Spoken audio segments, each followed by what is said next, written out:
Hi everybody, Carl here. Welcome to the fifth and final installment of my interview with Graeme Bayless.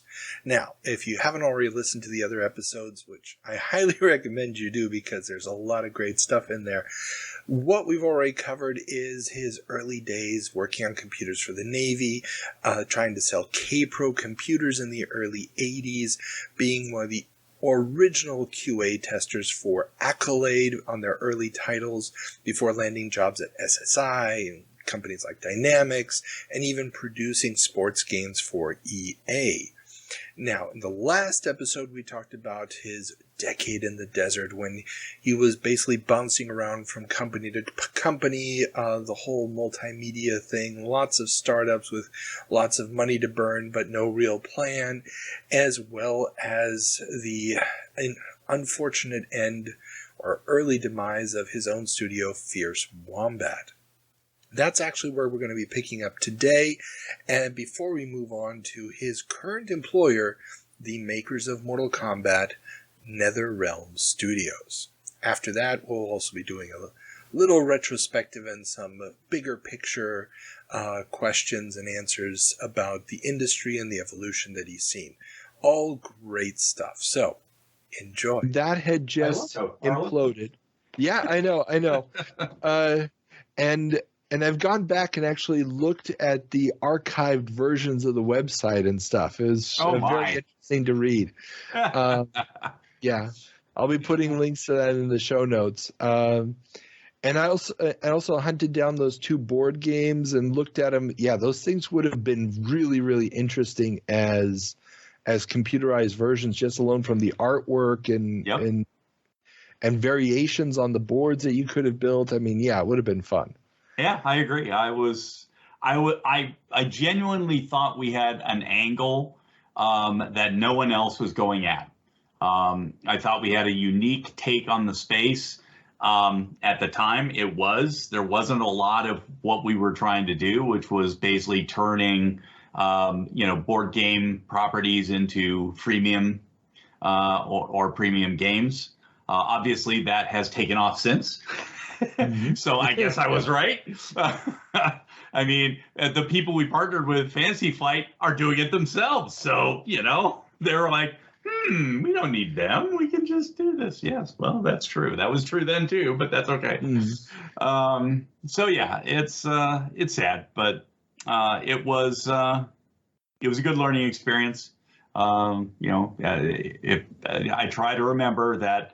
Experiences like that are always opportunities to grow and learn.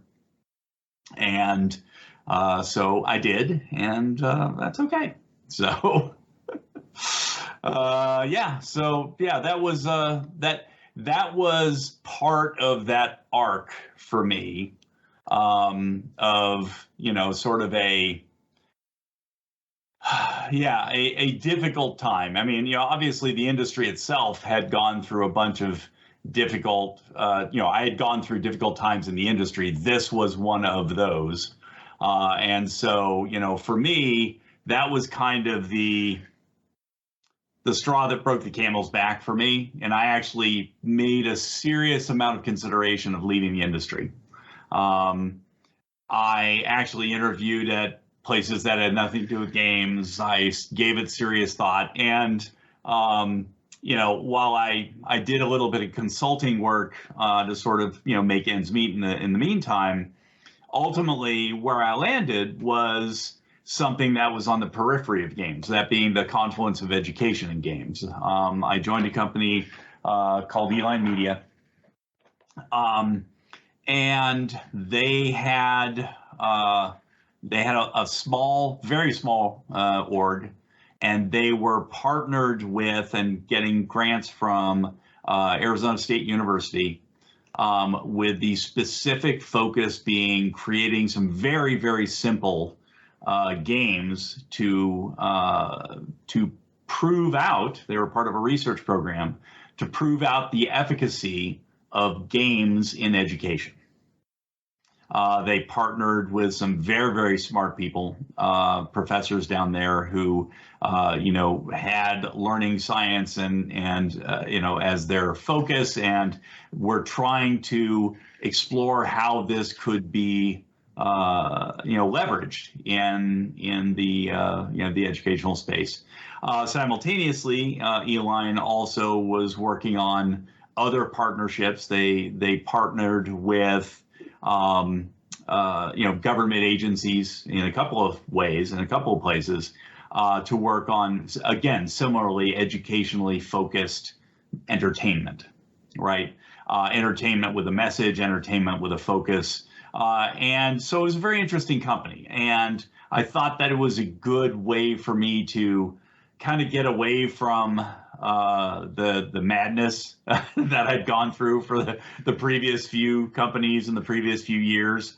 I'd had about enough of that sort of stuff, and this felt like a really nice departure. And I definitely bought into the idea. I still do. That education could get profoundly positively impacted by the use of games. And so that's the job I took. I joined them at Eline. I spun up a small studio to partner with ASU and work on these learning projects in collaboration with the university. And it was phenomenally successful from the standpoint of education. The outcome of the first projects that we participated on showed double-digit gains in learning retention among the middle school students that they were doing this testing with, and they were doing proper A/B testing and the whole bit. But real, significant, meaningful learning gains and retention gains, which is incredible, right? Now, just out of curiosity, as somebody who's an educator, yes, what topics were you using? It was actually the whole range, and that's part of what I thought was really interesting about Eline, is they were poking at this from a bunch of different angles, right? They the projects that we were working on were specifically focused around sort of basic learning, language in particular, right? So for one of the examples that they did is they did a test with a class that would read and study the book of Mary Shelley's Frankenstein, and then another that would read the graphic novelization of that on basically a digital version of that, and the difference between the two was night and day. Like I said, it's like retention, interest. The kids were completely pulled into one, where the other was dry words on a page, right? Probably the most interesting of the projects that we connected with and that Eline partnered with was a couple of professors out of Texas that formed a little company called Histrionics. And they were probably the best example of this kind of efficacy. So what they did is they created a game about ancient history. And so they created the entire framework of the game and the rules for the game themselves. It was completely a homebrew setup. It wasn't leveraging anything else. But they delivered it into the classroom as a game experience, right? So the kids were actually making decisions that would sort of affect how they carried forward into the next stage, and so it was functionally an equivalent to like playing a game like Civ, except it was much less gamey and much more really sort of steeping into the component pieces of the ancient civilizations that they were discussing and reviewing. And those those kids connected with it on an incredible level, and just were so compelled by it that it sort of, for them, blew up, right? It was very successful. Again, they can't scale. They weren't prepared to scale. And part of what we were trying to do was to work on helping them scale and creating a digital software version of it that could be used on the smart boards and so forth. And so that was, one of the projects we were working on as well. And that particular game was, and those two professors really sort of, proved the power in that they were taking arguably the driest, if not one of the driest, courses that you can hit kids of that, middle school, junior high school age group with, and found a way to make it so engaging. My favorite story from that was one of the professors told this to me, and it just made me smile. So after class one day, the professor left after they had done the class, and they always collected all the materials at the end of the class because they didn't want anybody sharing notes with other classes. And right. So he collected all the materials. He forgot something, came back into the classroom, saw one of the kids in the trash, pulling stuff out of the trash. And he was like, first thought, I found the kid, he's trying to cheat, right? And so, sort of sternly starts grilling the kid. And the kid's like, no, I just wanted to take this home. I wanted to see if I could play it with my parents. I'm like, okay, hold on a second. This is a middle schooler who wants to go and recreate the classroom experience at his house for his family.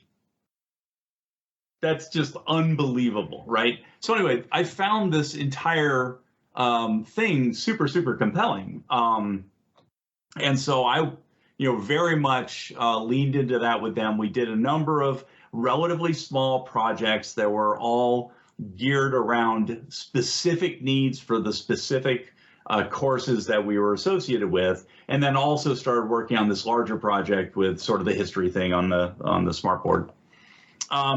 Ultimately, what we started to really run into was the classic difficulty that is most assuredly still in place, which is that education has no money.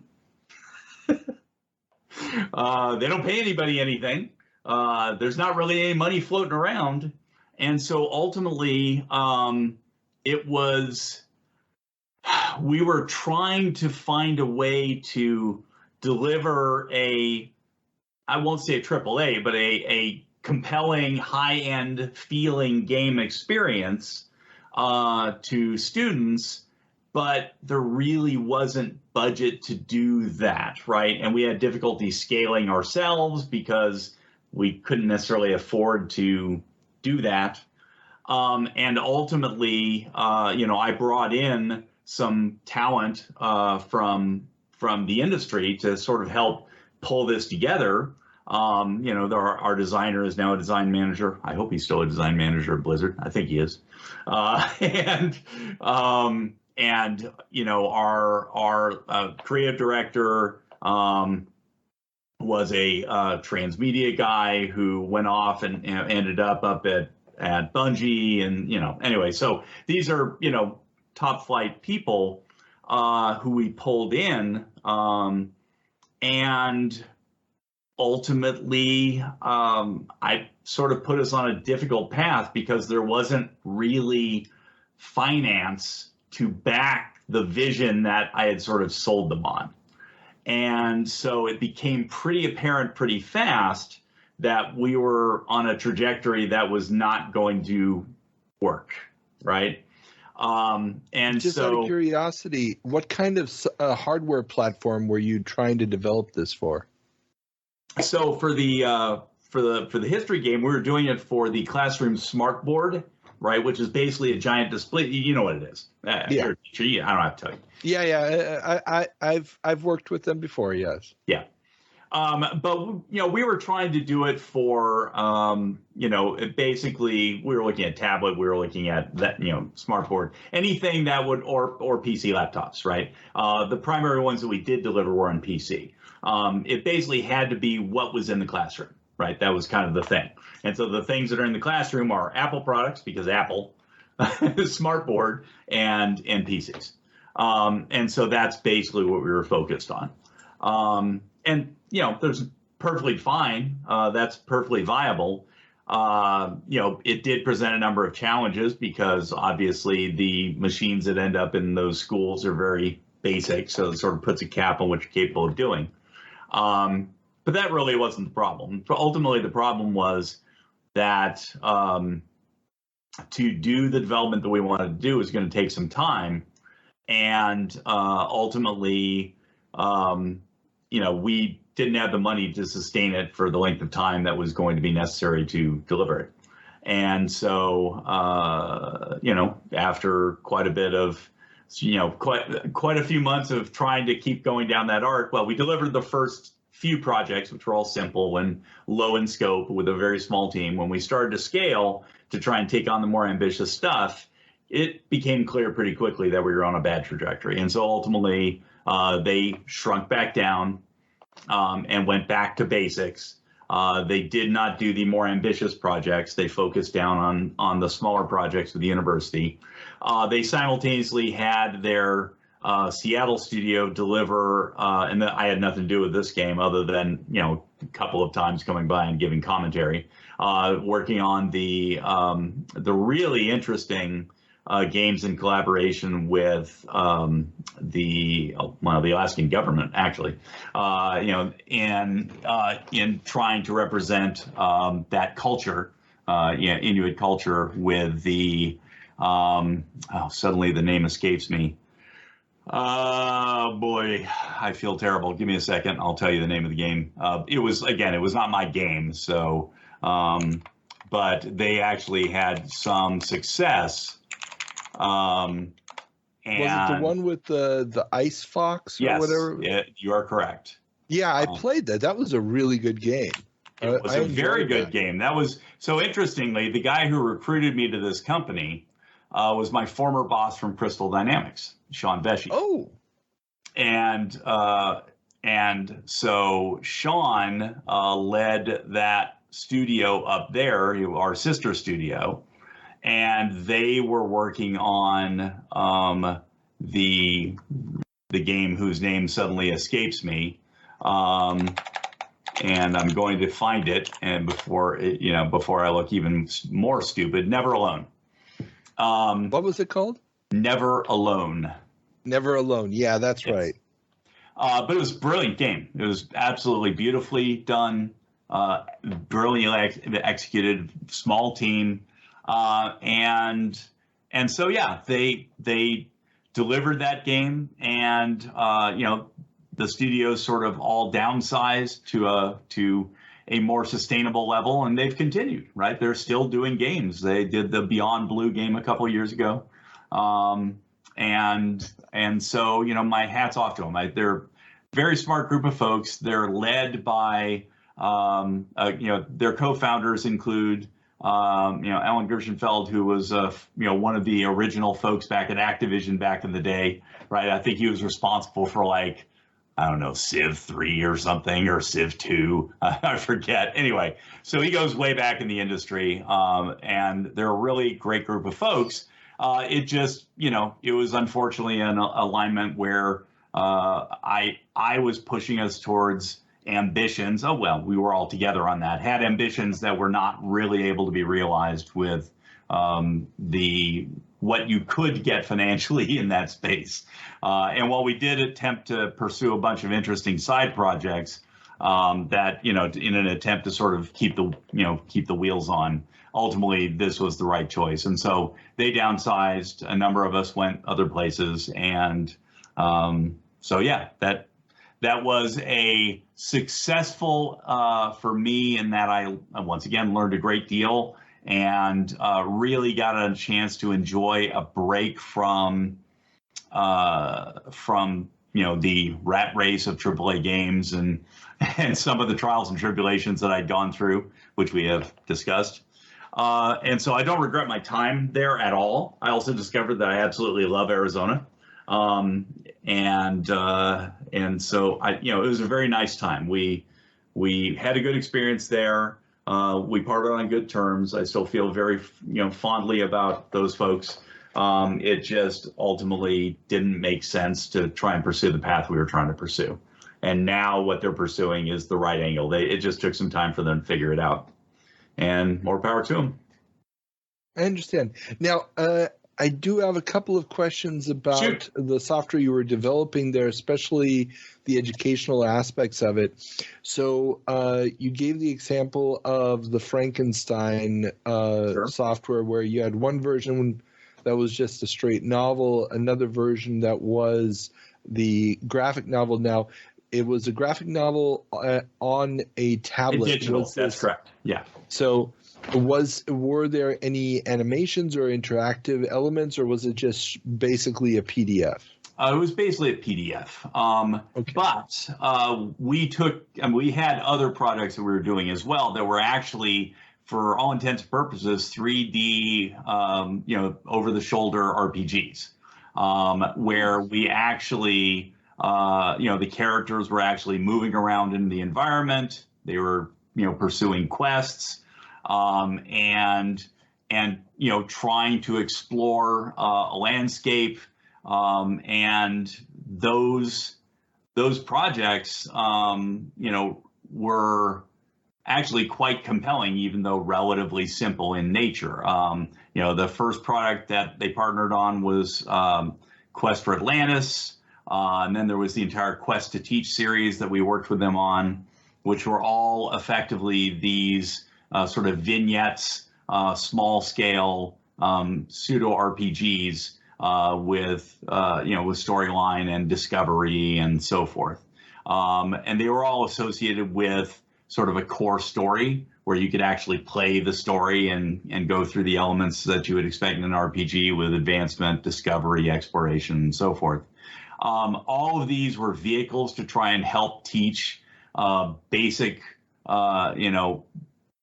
concepts to the students, right? We were trying to teach them, elements of whether it be morality decisions, or trying to understand language. There were several angles that we were taking on these various games. They're all very small games with very targeted things that they were trying to work on. But they all had pretty significant success, like I said, in regards to engaging the students and getting them to really connect with the material, because it was delivered in this way. It became far more interesting than if they were just being lectured or being taught or reading out of a book. Retention was substantially higher. Engagement was substantially higher. And honestly, I think the work we did sort of paved the way for, more advanced programs that continue to exist today, that sort of lean into that pathway. Yeah, definitely. Now, obviously, when you're trying to measure the success of the programs, you probably also collected a bunch of data about the students before and after running them through this. I'm very curious, was there any difference in the retention rates based off of how much experience or how often the individual students already played games? Was that a factor? That's a really good question, and I'm not sure I know the answer to that.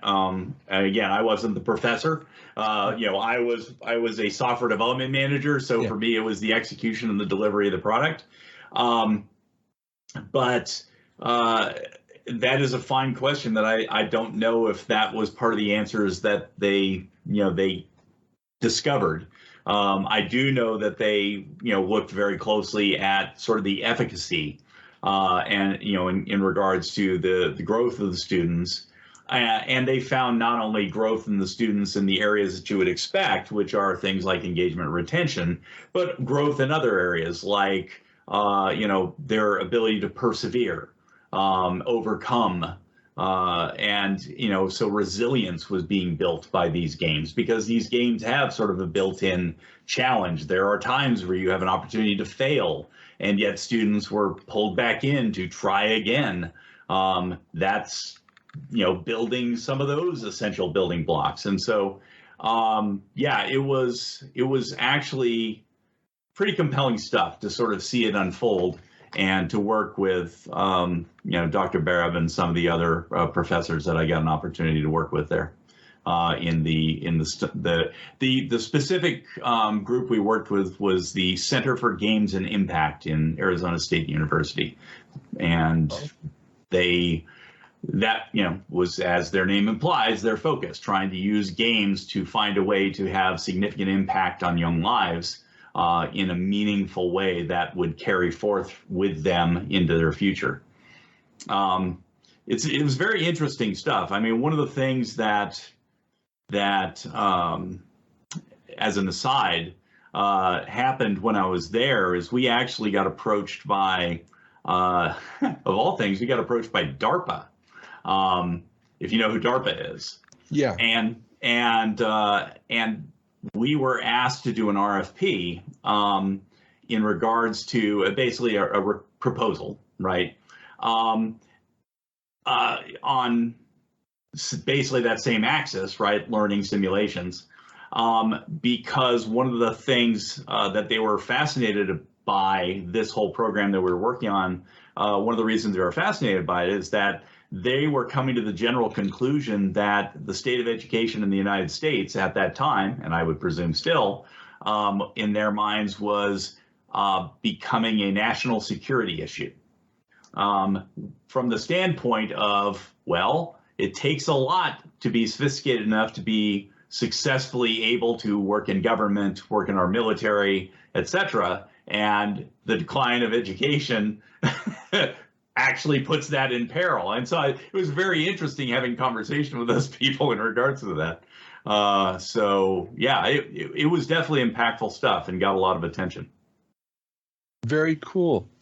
So now you leave this company, and now were you employed by Eline Media, or is that an entity that comes out after the? No, I was employed by Eline Media the entire time. I was actually the GM of the Eline Tempe Eline Tempe studio. And we set up a small office off campus. We originally started out on campus. The campus lent us space. And so there were, half a dozen of us at that time. I think maybe 8 tops. And then eventually I spun up a small space where we got up to, about 12, 14 of us.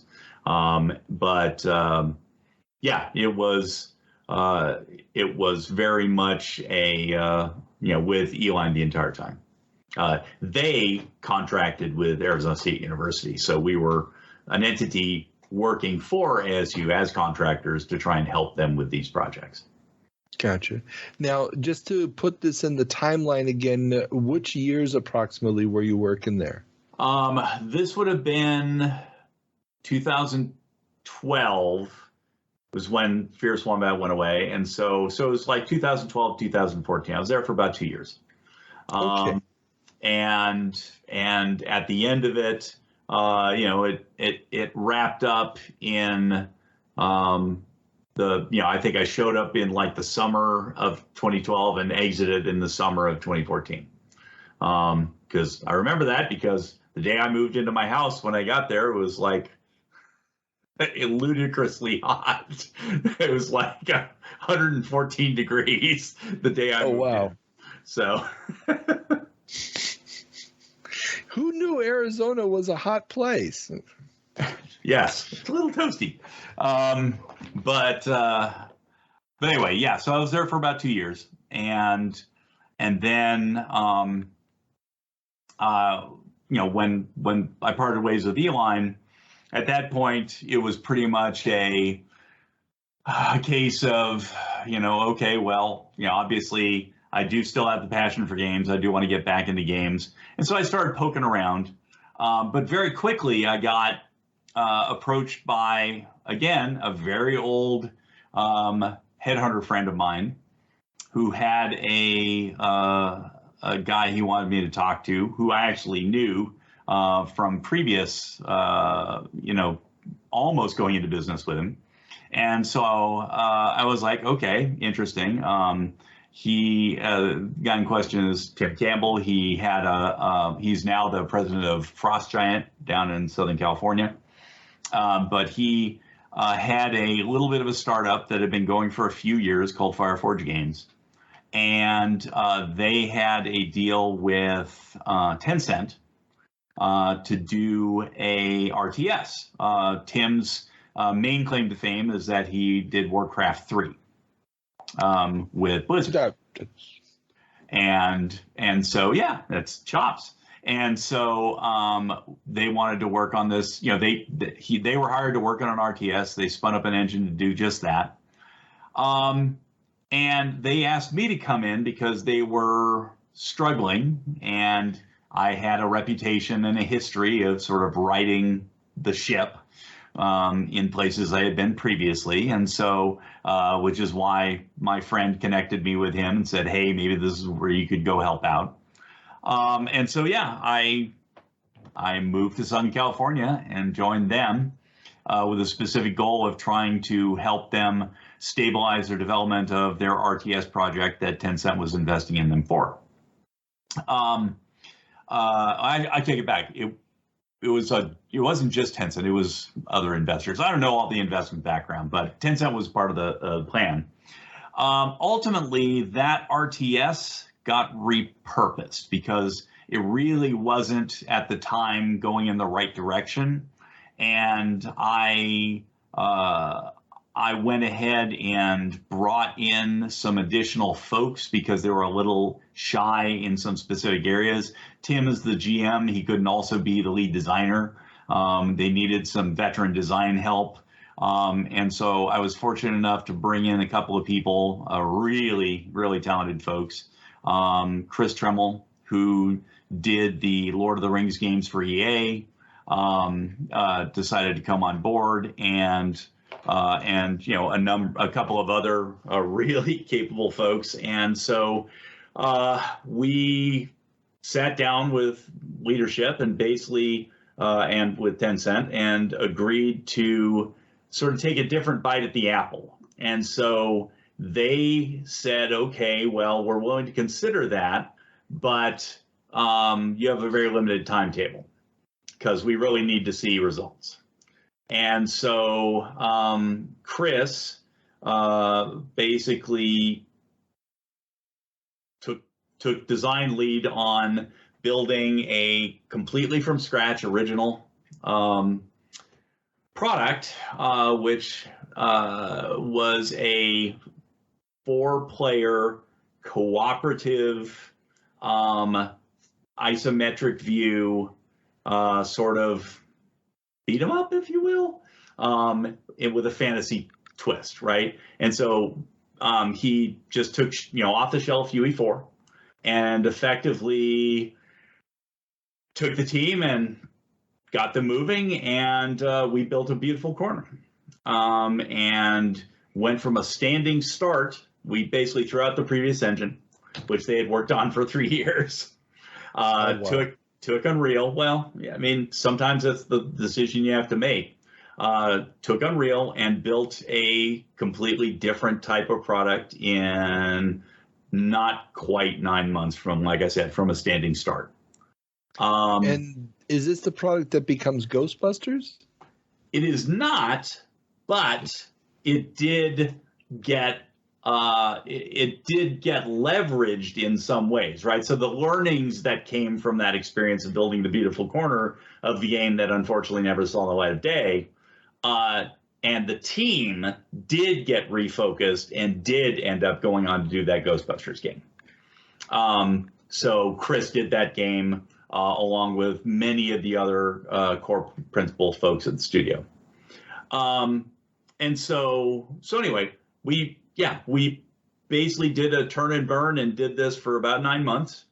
So effectively I'd been there a year when we delivered that beautiful corner, and flew to China, showed it to the execs at Tencent. They loved it to the tune of wanting to invest significant amount of money. Probably shouldn't say, I'm probably prevented from saying the amount, but it was a bunch. And it looked really great. Unfortunately, during the business negotiations part, it sort of fell apart. And so ultimately, I took that same beautiful corner and then started shopping it around. I went to Microsoft, went to Smilegate, went to Warner Brothers, interestingly, and demonstrated it to a bunch of people, got actually 2 more folks interested in putting money into it. But unfortunately, those negotiations also fell apart. And so the result was that after doing that for about 17 months, something like that, they started running out of money because we didn't land any of those deals. And so, yeah, the studio started shedding people. I was there executing the first layoff. And it wasn't long thereafter where they downsized again and then peeled off a small group to do the Ghostbusters project because, well, it was paying. And at that point, we parted ways. I parted ways with them because they didn't really need me. They didn't really need a production guy because Chris was a capable enough creative lead and production guy in his own right to be able to handle it himself. And they needed to be as small as they could. So they shed the rest of the folks except outside of that team, and that was that. I get it. It's unfortunate. It's ultimately, I still lament and wish that we had somehow managed to get that deal to work. I wasn't privy to the conversations, but it is a real shame. If you go and look on Chris Tremel's LinkedIn page, you'll be able to actually look at the demonstration of the game we built. Oh, really? Yeah, it's actually on Chris's LinkedIn, and it'll show you a little video of what the game looked like, and it was great. It was just fantastic. It was about a 10-minute demo that we built, right? So it was, like I said, a beautiful corner. It's just a small slice of the experience, but it's brilliant. And it is a great shame that despite 3 people coming to the table and wanting to give us money to do it, we weren't able to make any of those deals work. And ultimately, it all fell apart. It is one of my great regrets that there was not a way to make that work because it was a cool game and it would have been a really fun game to play. I think people would have loved the hell out of it. And it was performant. We had all the T's crossed and the I's dotted, right? It looked good. It played well, felt good. The bosses were interesting. It was sweet stuff. So Fireforge basically goes away. And I am once again floating free. Not the most fun thing to be when you're getting to be my age, but it is what it is. Sorry, before you get off. I am just curious now, the Ghostbusters game. So the company is running a little bit low on cash. Yep. How does that license come to you guys? Is it somebody has already purchased the license and needs a development studio to do something with it? Precisely that. It was somebody already had the game and needed somebody to execute. And so effectively it was, over here is the guys who had the deal, and over here was the studio that needed the work. And so it was one of those types of deals. The money was very limited. So they had to be as frugal as possible.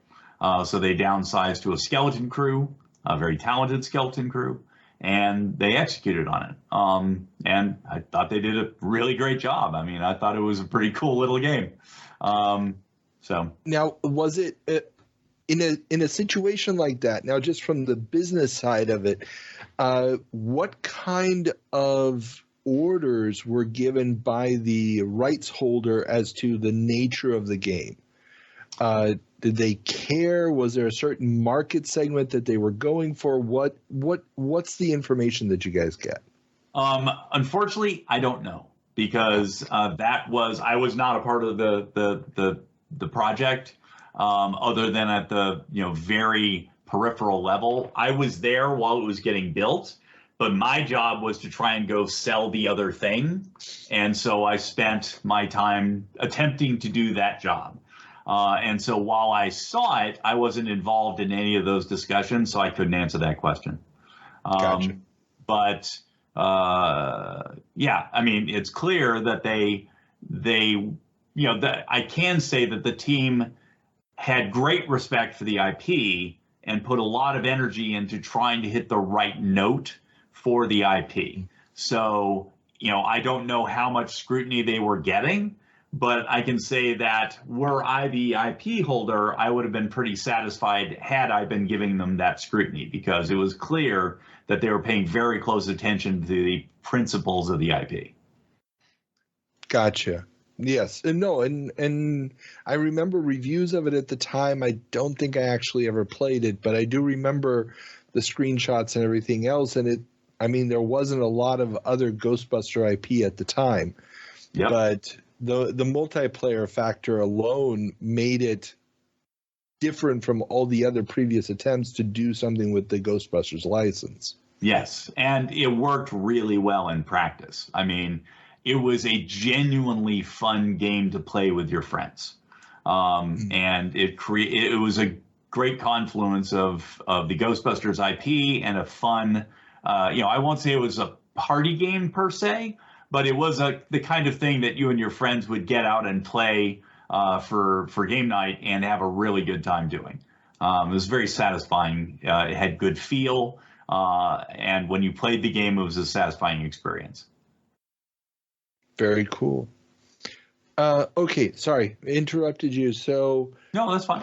Yeah, a Fireforge is... So Fireforge goes away after Ghostbusters, and in fact, I think technically they went away almost before it went out the door. But anyway, they go away, and I go away. And so at this point, I'm out there looking for, what my next thing is going to be. I actually, interestingly, signed and was going to join Telltale. Oh, really? They had offered me a job. I had accepted, and I was ready to go. But I started running into some interesting challenges. Most notably, it is impossible to afford to live in the Bay Area.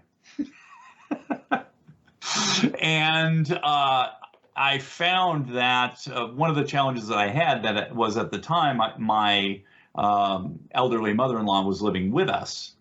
And so I had to have a very specific type of home that it was basically wheelchair accessible, et cetera. And that had a master bedroom on the ground floor, but had effectively, space for everybody. And so I was really struggling to find a place, and I was becoming concerned about being able to do that in a way that would be, sane. I was still a ways from my theoretical start date, but I had generally said, yes, I was going to go. When I got approached by NetherRealm. And NetherRealm, was very, they were pretty aggressive about, trying to get me to come out and talk to them. Now, remember, I had talked back in the day, at least I think I mentioned this, I had interviewed at one point with Midway back in the day. Because one of the technical directors that I had worked with at EA, when he left EA, he went to Midway, and so he at one point tried to recruit me to there. I obviously did not take it, but I was familiar with the people. I had met Ed Boon before. I had had familiarity with some of the folks there, and so and obviously very familiar with the franchise. So they brought me out, and I had a conversation with them, and one of the things that really struck me during the interview process was something that I did not know about NetherRealm. And this is still true. NetherRealm is on paper the most stable studio in the game industry. The average tenure at the studio is in excess of 13 years. Average tenure. There are a dozen people that have been there 30 years plus, but most of the people have been there a really long time. I found that irresistible. Given the past 10 years before this, I imagine you can see why. And so when they made me an offer, even though it was, a significant step down, it was basically a senior producer and so forth, I said yes. And so I had to call Telltale back, much to my soon relief when they then imploded. But I had to call Telltale back and say, nope, I apologize, but I'm going to have to step out after all. And so I accepted it, NetherRealm, and came out here in the summer of 2016. So it was pretty much right on the heels of Fireforge's, demise. I think Fireforge officially, I parted ways with them in like March. So it was, a few months later. But so, yeah, I landed out here in the summer of 2016. I will, of course, immediately take credit for the fact that was the year the Cubs won the World Series for the first time in 106 years. Obviously, that was my doing. So I come to the city of Chicago and instantly shatter that curse. So I'm going to ride that one for the rest of my life, just saying. Anyway, so yeah, I joined NetherRealm. My official responsibility was as the lead producer for the Mortal Kombat franchise. I was to begin work on the next Mortal Kombat game. I joined while they were still trying to finish Injustice 2. And it's kind of funny. Literally my first day on the job, my boss tells me, so I want you to focus entirely on MK. I don't want you to get pulled into Injustice. So stay out of it. I don't want you to have anything to do with it. Focus on MK. I'm like, okay, yes, sir. That lasted less than a week. It became very apparent that there was some stuff they needed help with.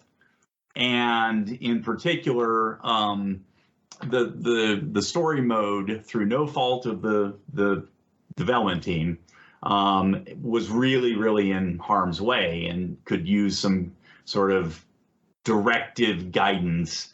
And so I stepped in and started helping out immediately. So I completely ignored the mandate I was given on my first day and jumped into Injustice 2 and helped them get it out the door, focusing on helping getting the story mode together and working with the story mode producer and the rest of that excellent cinematics team. Now, I do have to ask here because of the longevity of the careers at NetherRealms. I do have to ask, I mean, most of the companies you've mentioned had relatively high turnover rates, which meant that the teams were probably not as cohesive as the ones there. So from your point of view, what adjustments did you have to make to work with those relationships that were very different from what you may have experienced elsewhere? Great question.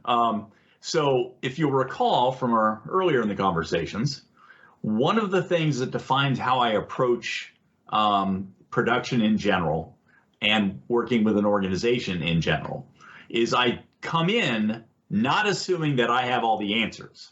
I come in learning first, listening first, and then trying to see where I can be value add, trying to see where I can perhaps, fill holes or, plug gaps, rather than saying, okay, new plan, here's how it's going to go, right? And so that actually works really well with a studio like this, right? I had a great deal of experience in what I would call managing up. right? Which is to say that finding a way to influence decisions that I did not have the authority to make. And I'll talk about this in just a second, but well, no, I'll mention it now. So I didn't have a single person reporting to me when I made MK11. I was the lead producer and had no authority at all. So, okay.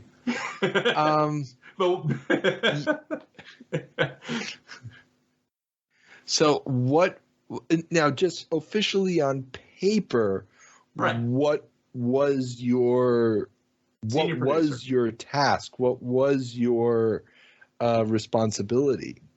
Very, very good question. So my responsibility was to ensure that MK11 got done on time, got done at quality level, got done within a rational budget, and was successful, which is a tall amount of ask given that I had no specific authority whatsoever.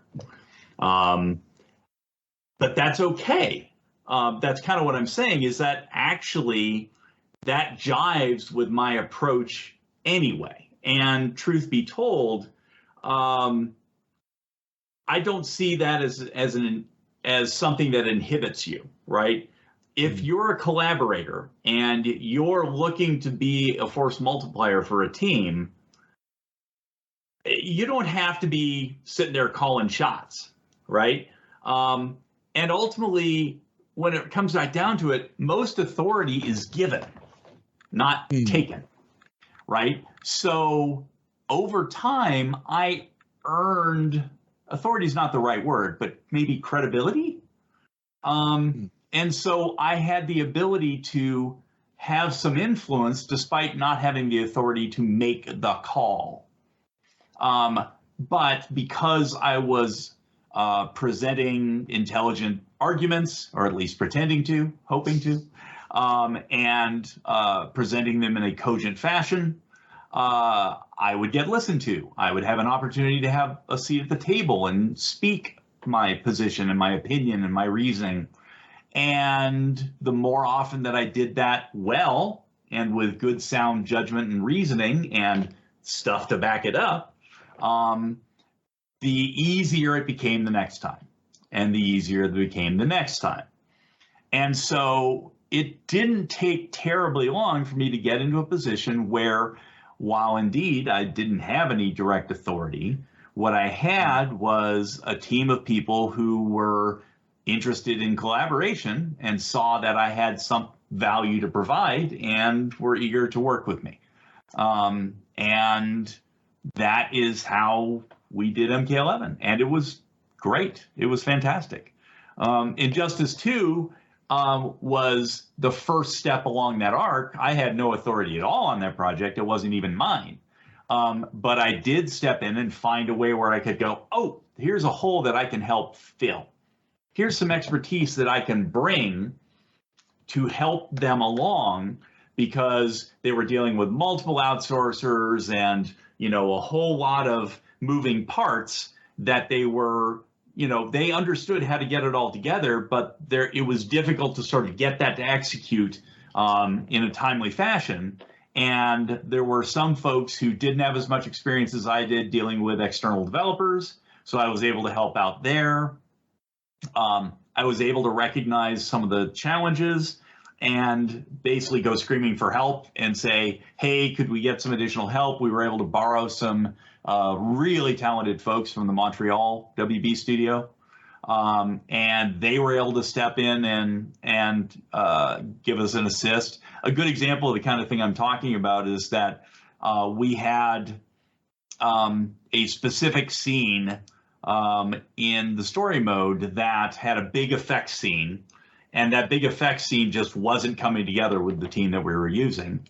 And so I basically went off to Montreal and got their sort of top cinematics person to put together effectively replacing the way it was being done with a full effects piece a full cinematic piece that we dropped in like the day before submission. Oh, wow. And he had 2 days to get it done, and he did. But I mean, it required that kind of, oh, this isn't going to work. We have to take action right now. Okay, let's see what resources do we have? What are the things we can do? That's a possibility. Let's chase that. Let's bring this in and make this work. It required that kind of thing. And I had a lot of experience doing that, negotiating with external developers, finding a way to sort of pull them together. And so I was able to, help them out.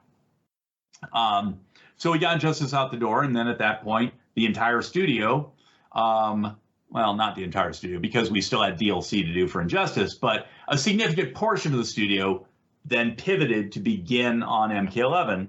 And during the time where I was helping with Injustice, I was also obviously working on the high-level production plans, trying to outline sort of what our milestones look like, what our expectations were at each of these milestones, all of which I had set by sitting down with the principals and saying, hey, let's talk about this stuff. What do and trying to get a good sense of what it took for them to do things.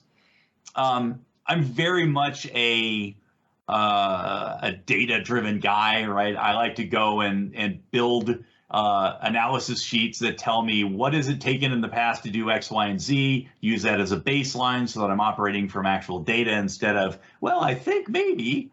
And so ultimately I was building a production plan while we were wrapping Injustice 2. And then it was just a very simple thing to step into executing that production plan with the team that were now ready for some of that. And I had the other advantage being that one of the challenges of a studio that had this much pedigree and this much time together is that there are a lot of well-worn grooves and, ruts is not the right word, but, well-worn paths. And I was able to sort of, help them figure out which of those we could just sort of continue to drive on, and that's great, and which of those we could potentially make some improvements on. And so we've made some sort of incremental growth as a studio that hadn't really been there before when they were smaller, when they were, the games were smaller.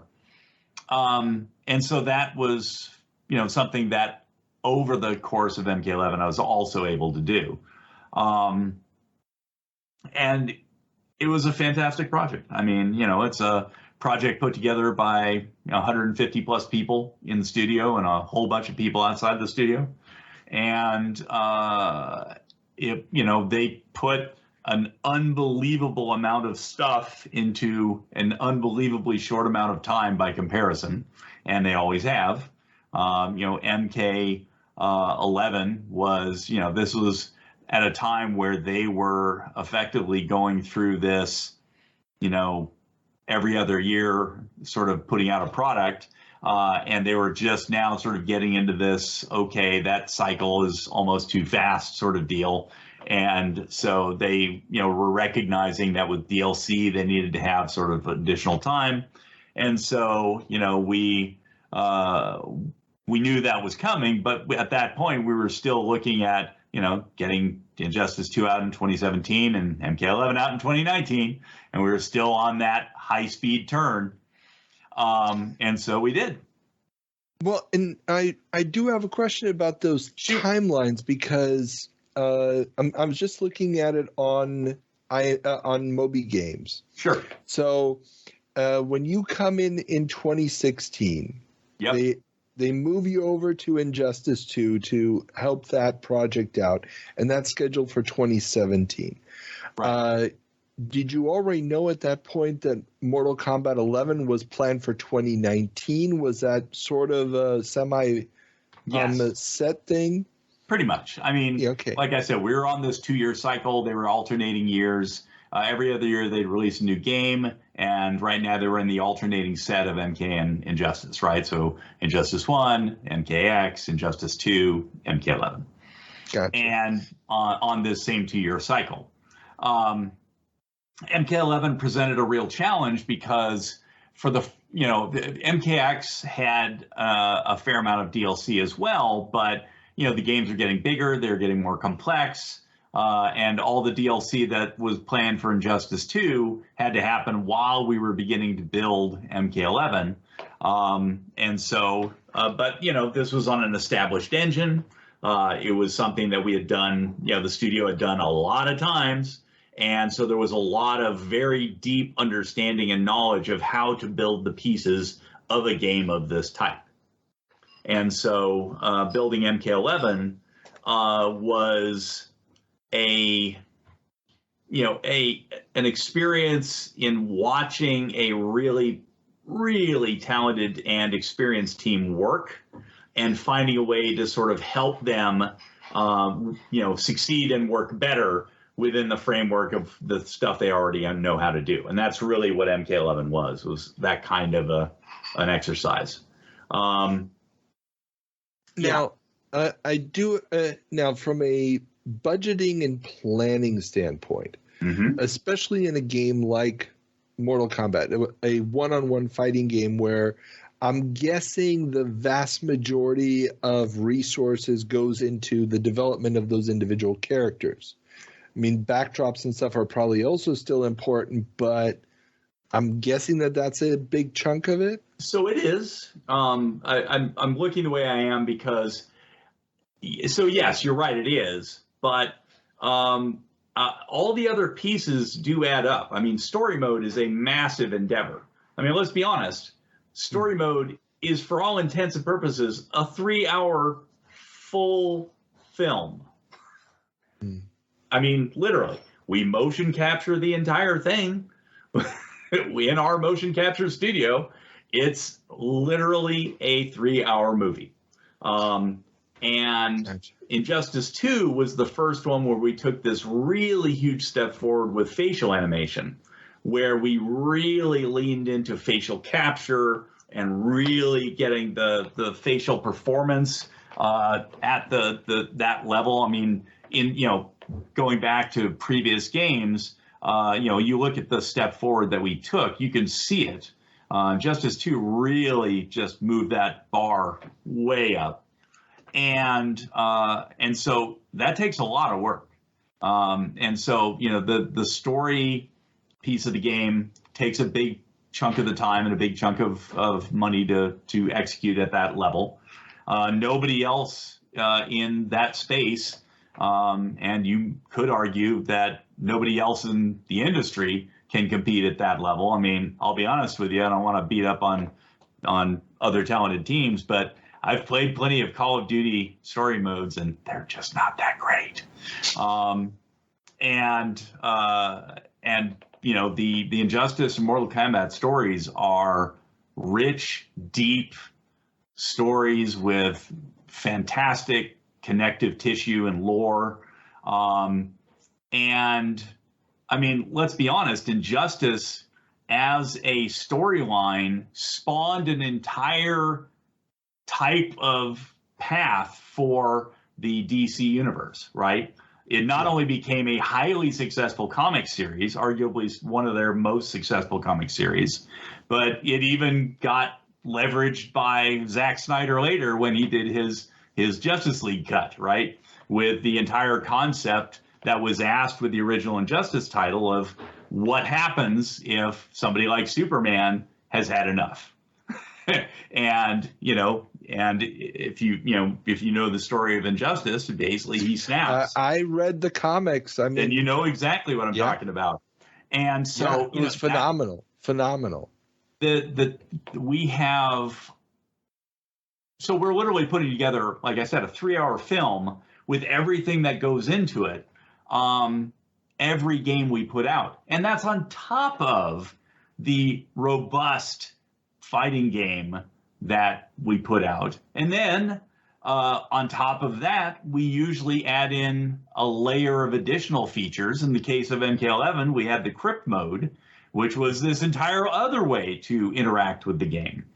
It is one of the things that historically has been kind of a signature of NetherRealm, is that we're always pushing the bar. We're always trying to deliver the most game we can.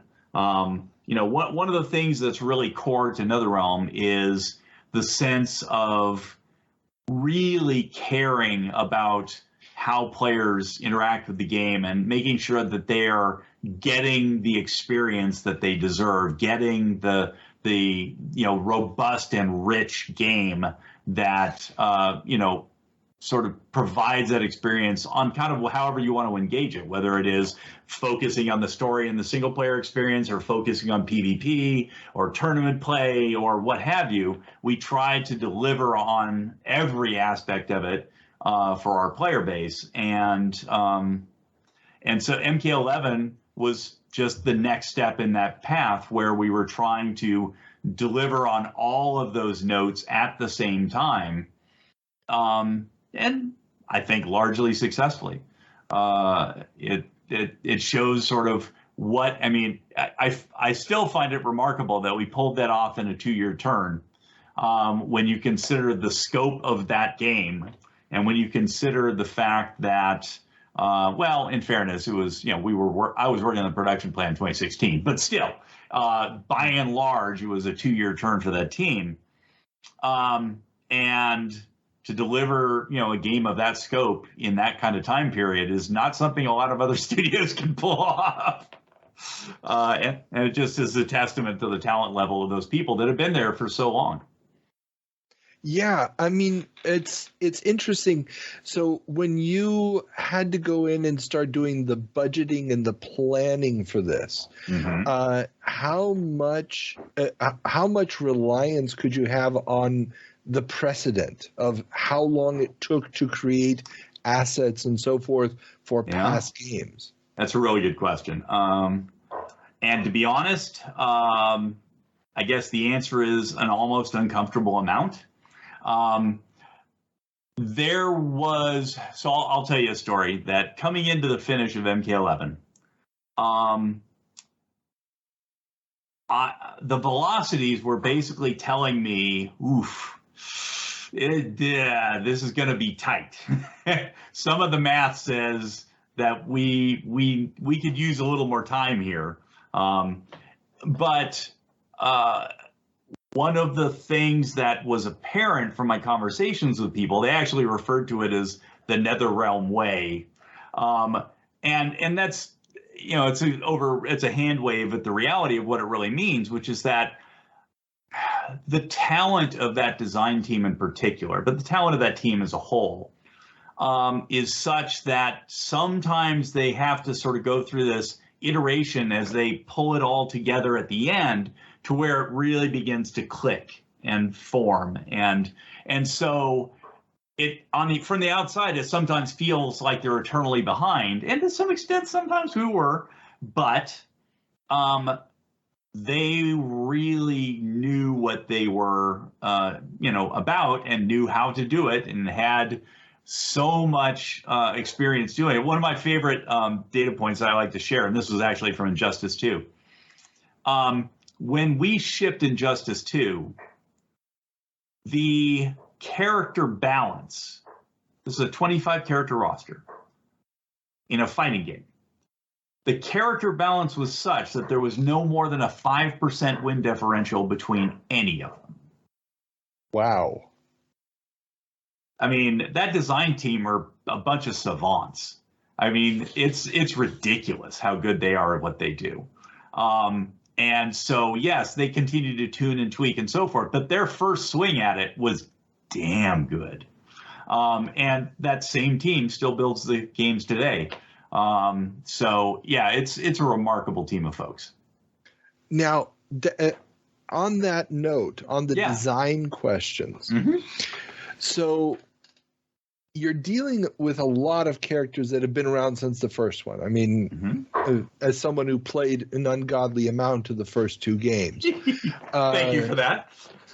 Hey, I still got my boxed Amiga copies. I played them with 1-button joysticks. Nice. So I'm hardcore still to this point, to this day on it. So my question is,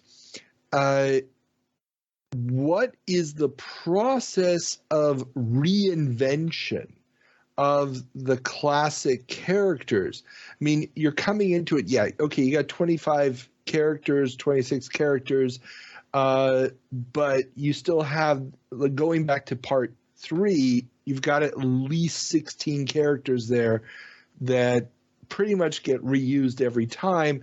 Now, what was the process like? Because I mean, you hadn't really done sequels up until this point, or at least games with long histories. Sure. In your career. Sure. So what was it like to have to figure out or to learn, what do we do with Johnny Cage this time? Well, I mean, in candor, I'm not making that call. That's something that our design team is doing. My focus at this studio is entirely on finding a way to make the production path clear. The way I describe my job is running ahead of the team and knocking down obstacles so they can move at speed. And so that's what I do. Honestly, to answer your question, though, it is something that that team spends a lot of time looking at. And they're always trying to find new ways to take a known character and find that sweet spot between still being the iconic character the players are used to, but adding a little spice that makes them new. And they continue to manage to pull it off. I mean, even to, MK1, we've done that continually with the characters that we can bring back. And it is a challenge. I would say that probably it's an equal challenge on the cinematic side. I mean, there's only so many ways you can perform a fatality with a character, and yet they somehow manage to find new ways every single game. And so it is a real challenge, though. Again, testament to the team that they have enough imagination and enough understanding of it and enough sensitivity to finding that sweet spot with the history of the character and the novelty, the need for novelty, to deliver a pretty compelling blend of the two. And so anybody who knows Johnny Cage, when they play Johnny Cage in the next Mortal Kombat, it will still feel like Johnny Cage, but with something new. And while there may be something that is no longer there from a previous incarnation, it won't be the iconic core components, right? It'll still be and feel like Johnny Cage. And that's what they spend a lot of time and energy figuring out how to do. And they're incredibly good at it. Gotcha. So now, the DLC and that scheduling of DLC and also DLC based on outside properties. Yep. You've had Terminators, you've had RoboCops, you've had Omni-Man, and so on and so forth. Yeah. How do those deals and how does that planning come about? I mean, how much of it is a question of we need this much to keep player engagement, we need this much to generate income, we need this much to be able to pass the time until the next iteration of the game is released?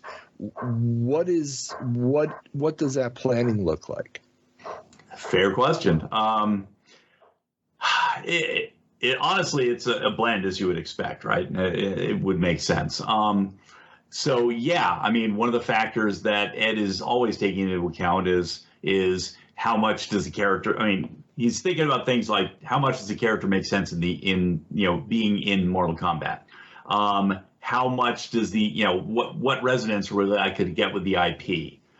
Is this a character that might bring people to Mortal Kombat? All of those factors are in there as well.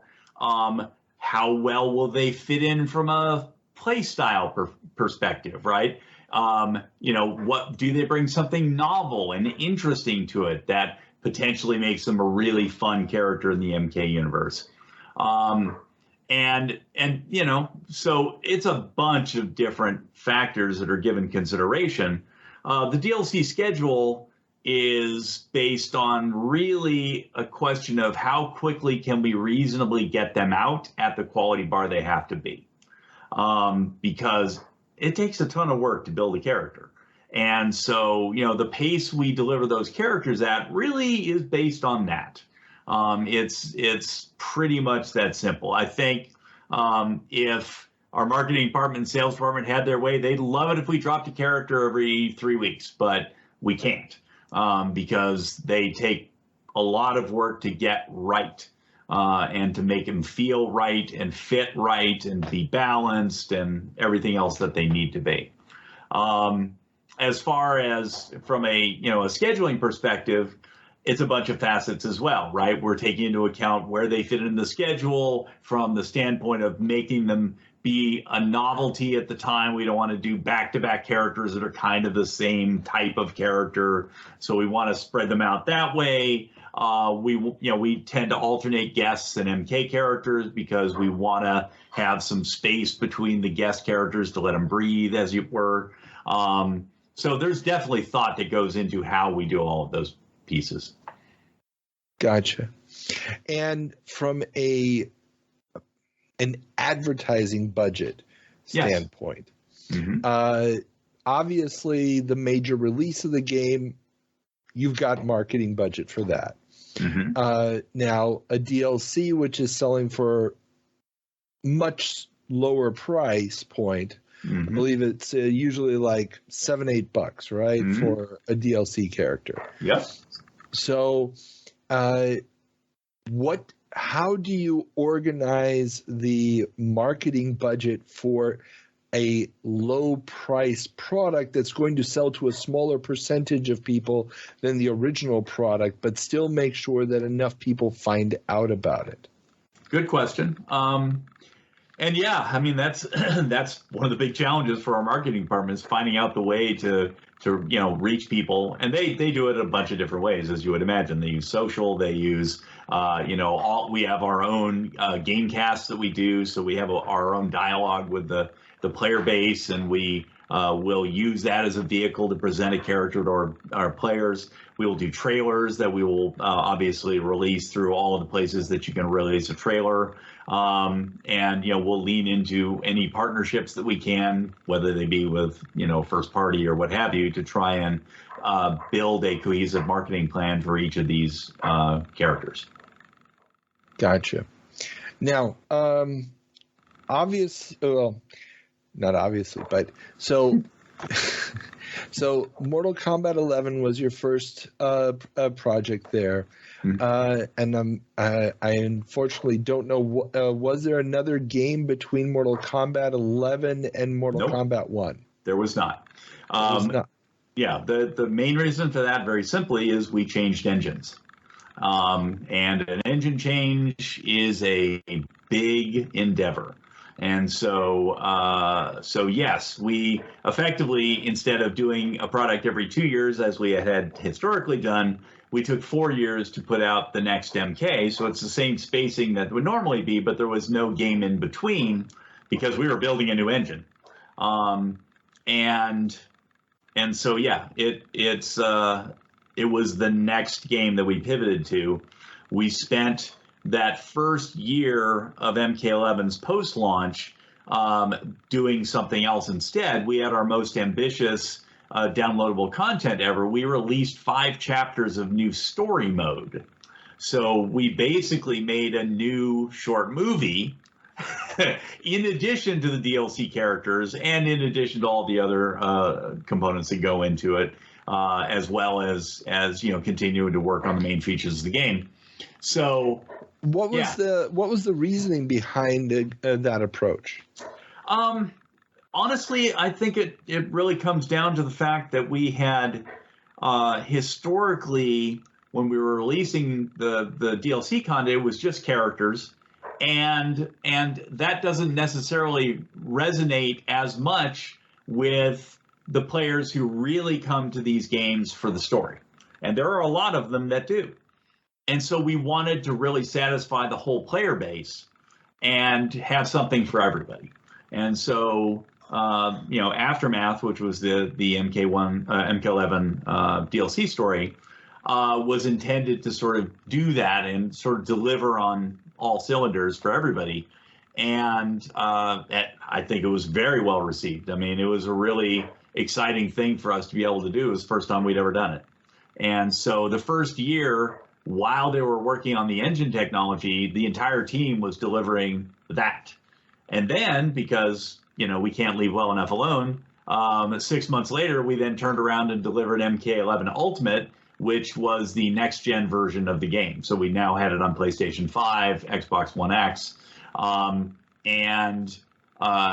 with yet more characters. And so effectively, we now had not only wrapped in the story expansion that we had done 6 months earlier, but now we had sort of bundled this all together and put this together into a ridiculously full game of content with basically, 5 hours of story and a ludicrous number of characters and, all the modes that the game had. So. Yeah, sorry, I just pulled up the character select screen for the Ultimate version. And yeah, it basically looks like X-Men versus Capcom versus Marvel 2. I mean, it's a lot. Yeah. It is a very large roster. It is. Jesus. It is indeed. And so, yeah, I mean, that for us, that's what we were doing is we spent the first year and a half while they were building on the basic technology to begin building MK1 on. And then we turned around and basically had 2.5 years to try and build MK1 from scratch, but with our, tools in a new engine. And that was a hell of a ride. Okay, so with MK11 in the can, out the door. Right.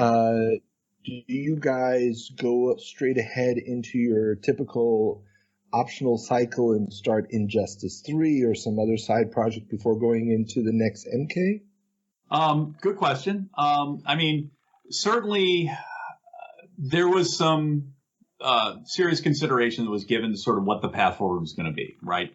The big thing that we knew is that we wanted to modernize the engine. The engine that we had worked on was that we had done MK11 on, was a very customized version of Unreal 3. Customized to the point where, the last drop we had taken from Epic, drop being basically taking any of their code, was like 13 years previously. So it was, for all intents and purposes, a custom engine at this point. We had done a huge amount of specific work to optimize it for this type of game. And the engine was good, but dated, right? And we certainly, want to continue to push for our players, want to continue to deliver the best possible experience. And so from that perspective, the decision was made to go ahead and move to the Unreal 4 engine and to do the amount of work necessary to make that happen. Now, obviously, go ahead. I'm sorry. No. I have a question now from an outsider's point of view.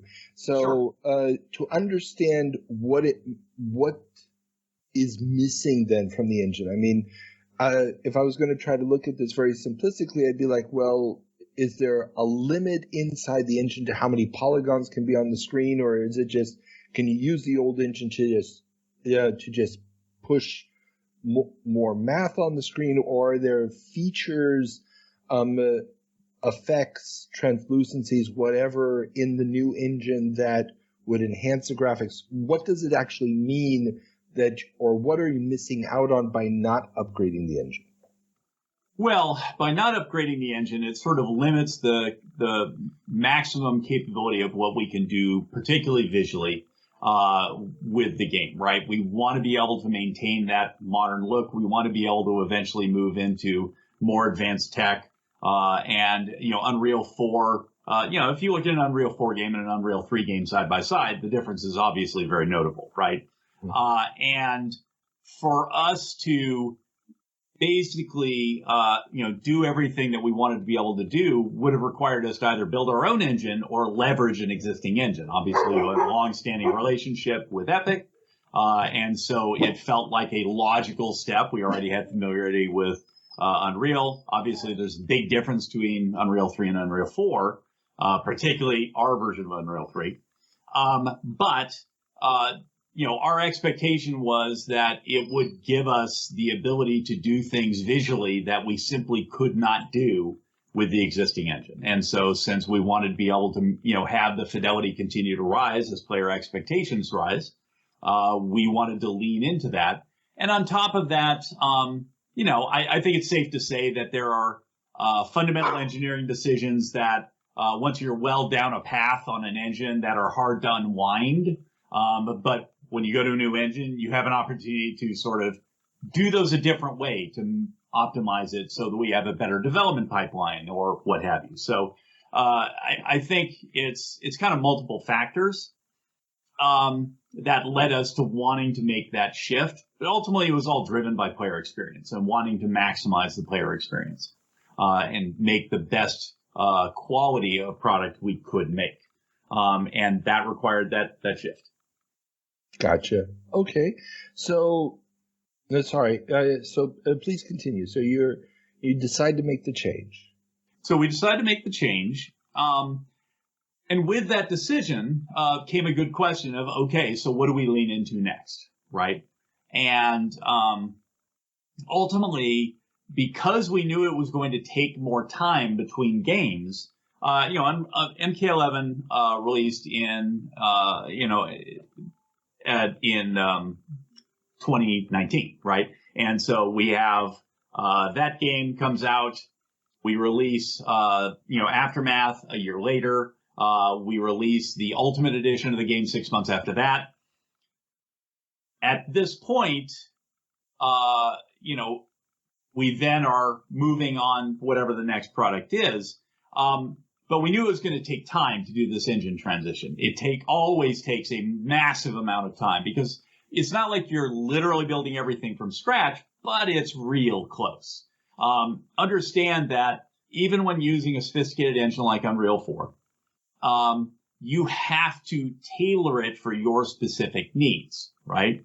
And the needs of our game are very, very high. Very steep challenge for an engine to do what we do. We have to be able to render at our frame rate. We have to be able to have our online code be really, really tight, really, really fast. We have to be efficient as possible everywhere. And so there's for design to be able to do what they do with characters requires a lot of ability to sort of control character in very custom ways. And the default blueprint system within Unreal is just not capable of doing what we need to be able to do to design how our gameplay works. So ultimately, it means a lot of engineering in order to take even a sophisticated engine like UE4 and get it to be capable of delivering a game with the expectation levels of a Mortal Kombat game.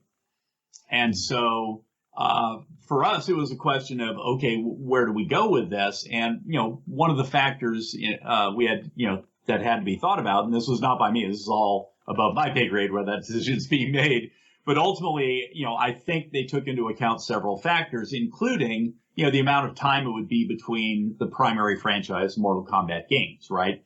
And so there was a question of, do we lean into an Injustice 3, which, certainly is an exciting franchise that we love, and then potentially leave it being a 6-year or more gap before we start another Mortal Kombat game? Or do we try to lean into the new capabilities of the engine and get that established with another Mortal Kombat game, knowing that it would be 4 years after MK11 by the time it hits the shelves? And keep in mind that historically we were kind of a every other year studio, right? Mm-hmm. So ultimately the decision was we wanted to go ahead with Mortal Kombat 1 rather than leaning into Injustice. Also, from a storyline perspective, I don't want to spoil it because you're working your way through MK11, but suffice it to say that where the story wraps up leaves a lot of room for new and interesting stuff, and we really wanted to kind of begin writing that story. And so it was, the decision was made to lean into Mortal Kombat as the follow-on to MK11. and to sort of continue that story and continue that, path forward, except with a new, technologically more advanced engine.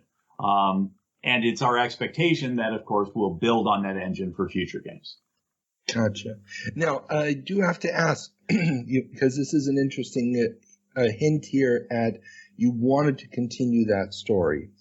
And now the question is, and correct me if I'm wrong, but you have a couple of big decisions to make in a game like Mortal Kombat. One is which characters to include, where is the story going to take you, and then I guess how to incorporate those characters into the story and also keep it within a certain budget, and also which characters to include is probably also based largely on data that you've been able to collect from player behavior in past games. Sure. So all of that is true.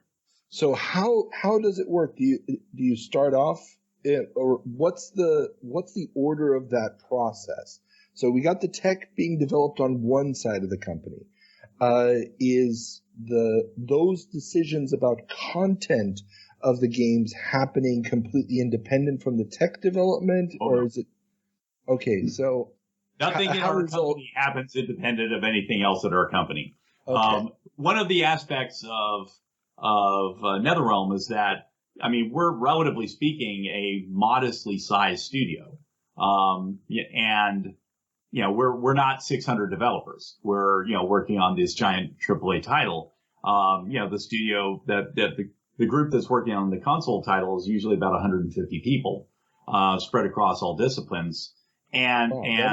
Sorry, like you said, I'm currently playing Mortal Kombat 11, and this is everybody knows we're doing this over multiple sessions. This has started since the should be last obvious section.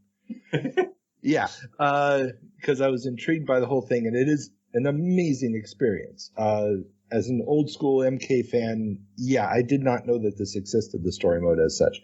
So, I'm sorry. Please, No, it's fine. Yeah. It's so beautiful. Okay, yes, please continue. Thank you. Anyway, to the point you were making, the studio very much sort of works together, right? It's a team that is always kind of cross-pollinating, right? And so tech does not work completely independently of anybody.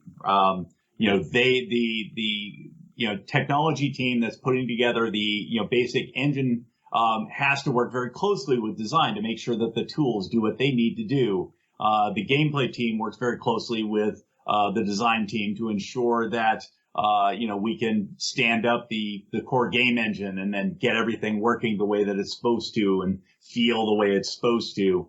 The art teams work closely with design and engineering to make sure that they're making the visuals to sort of fit within that, make sure that the engine supports it, make sure the memory is used properly. We push. And this is true of console games in general.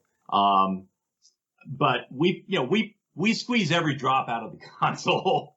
And it doesn't matter what generation of console it is. That's one of the things that Mortal Kombat 1 specifically did, is we chose to drop the previous gen consoles.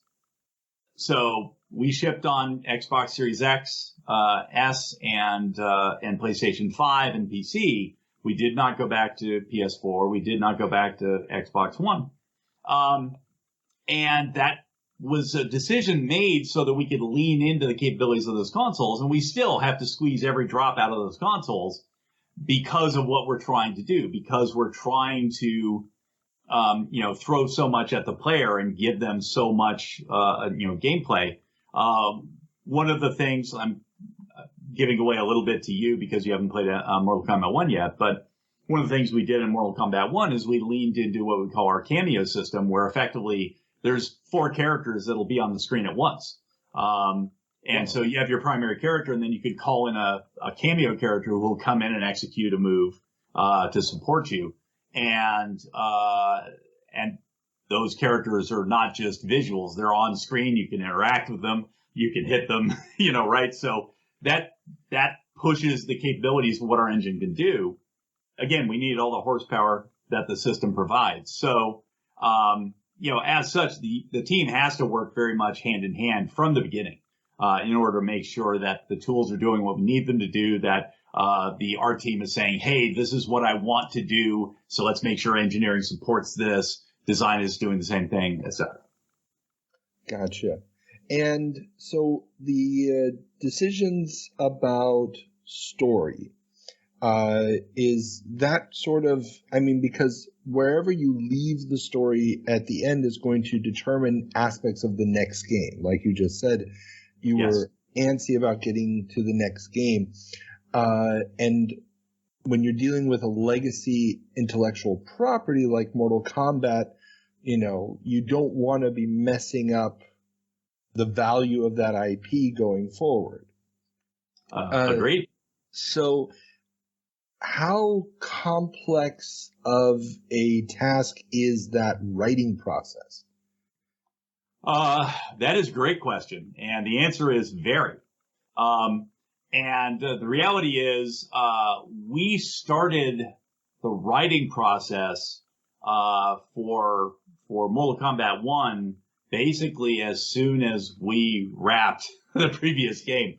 In general, we have to have the script done, for all intents, locked, far in advance of the shipping nature of the game. Because, as you can imagine, once you have the script, you have to go through all the process of recording all of the voice actors and animating all the characters in the scenes, and that takes a tremendous amount of time. We're talking about a 3-hour plus movie, and everything that goes along with it. So it's a very long and involved process to bring those stories to life.